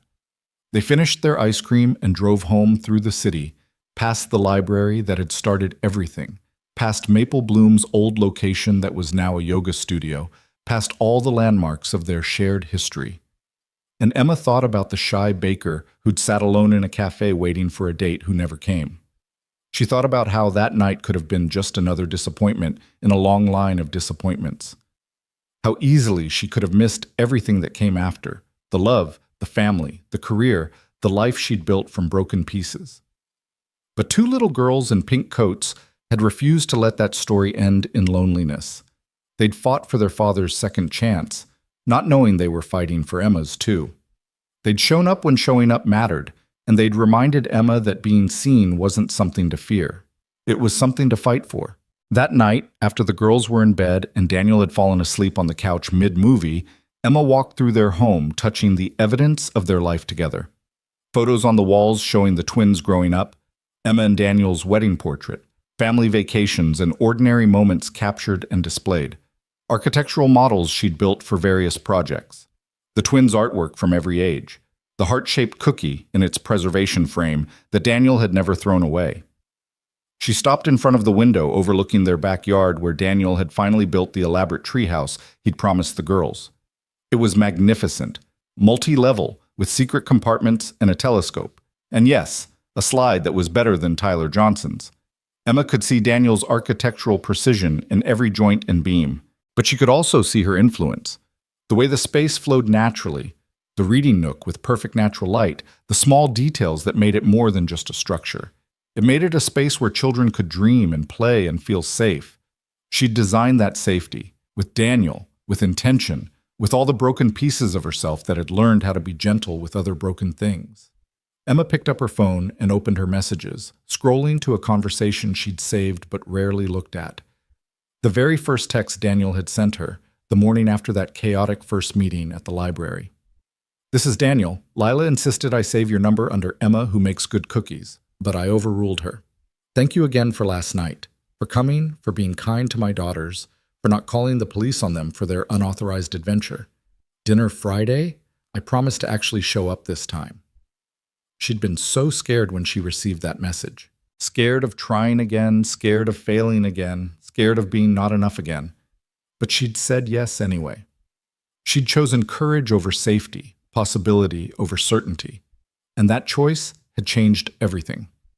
Emma looked at her sleeping husband, at the home they'd built, at the life that had emerged from one evening of choosing to be brave. She thought about all the people who'd fought for her when she couldn't fight for herself. Daniel, the twins, Mrs. June, Rachel. She thought about the community she'd found, the career she'd reclaimed, the version of herself she'd become. And she understood finally and completely that Marcus had been wrong. She wasn't too quiet or too small or not enough. She never had been. She was exactly enough. She always had been. She just needed to meet two little girls in pink coats and a grieving architect to help her see it. Emma turned off the lights and went to bed, crawling in beside Daniel, who mumbled sleepily and pulled her close.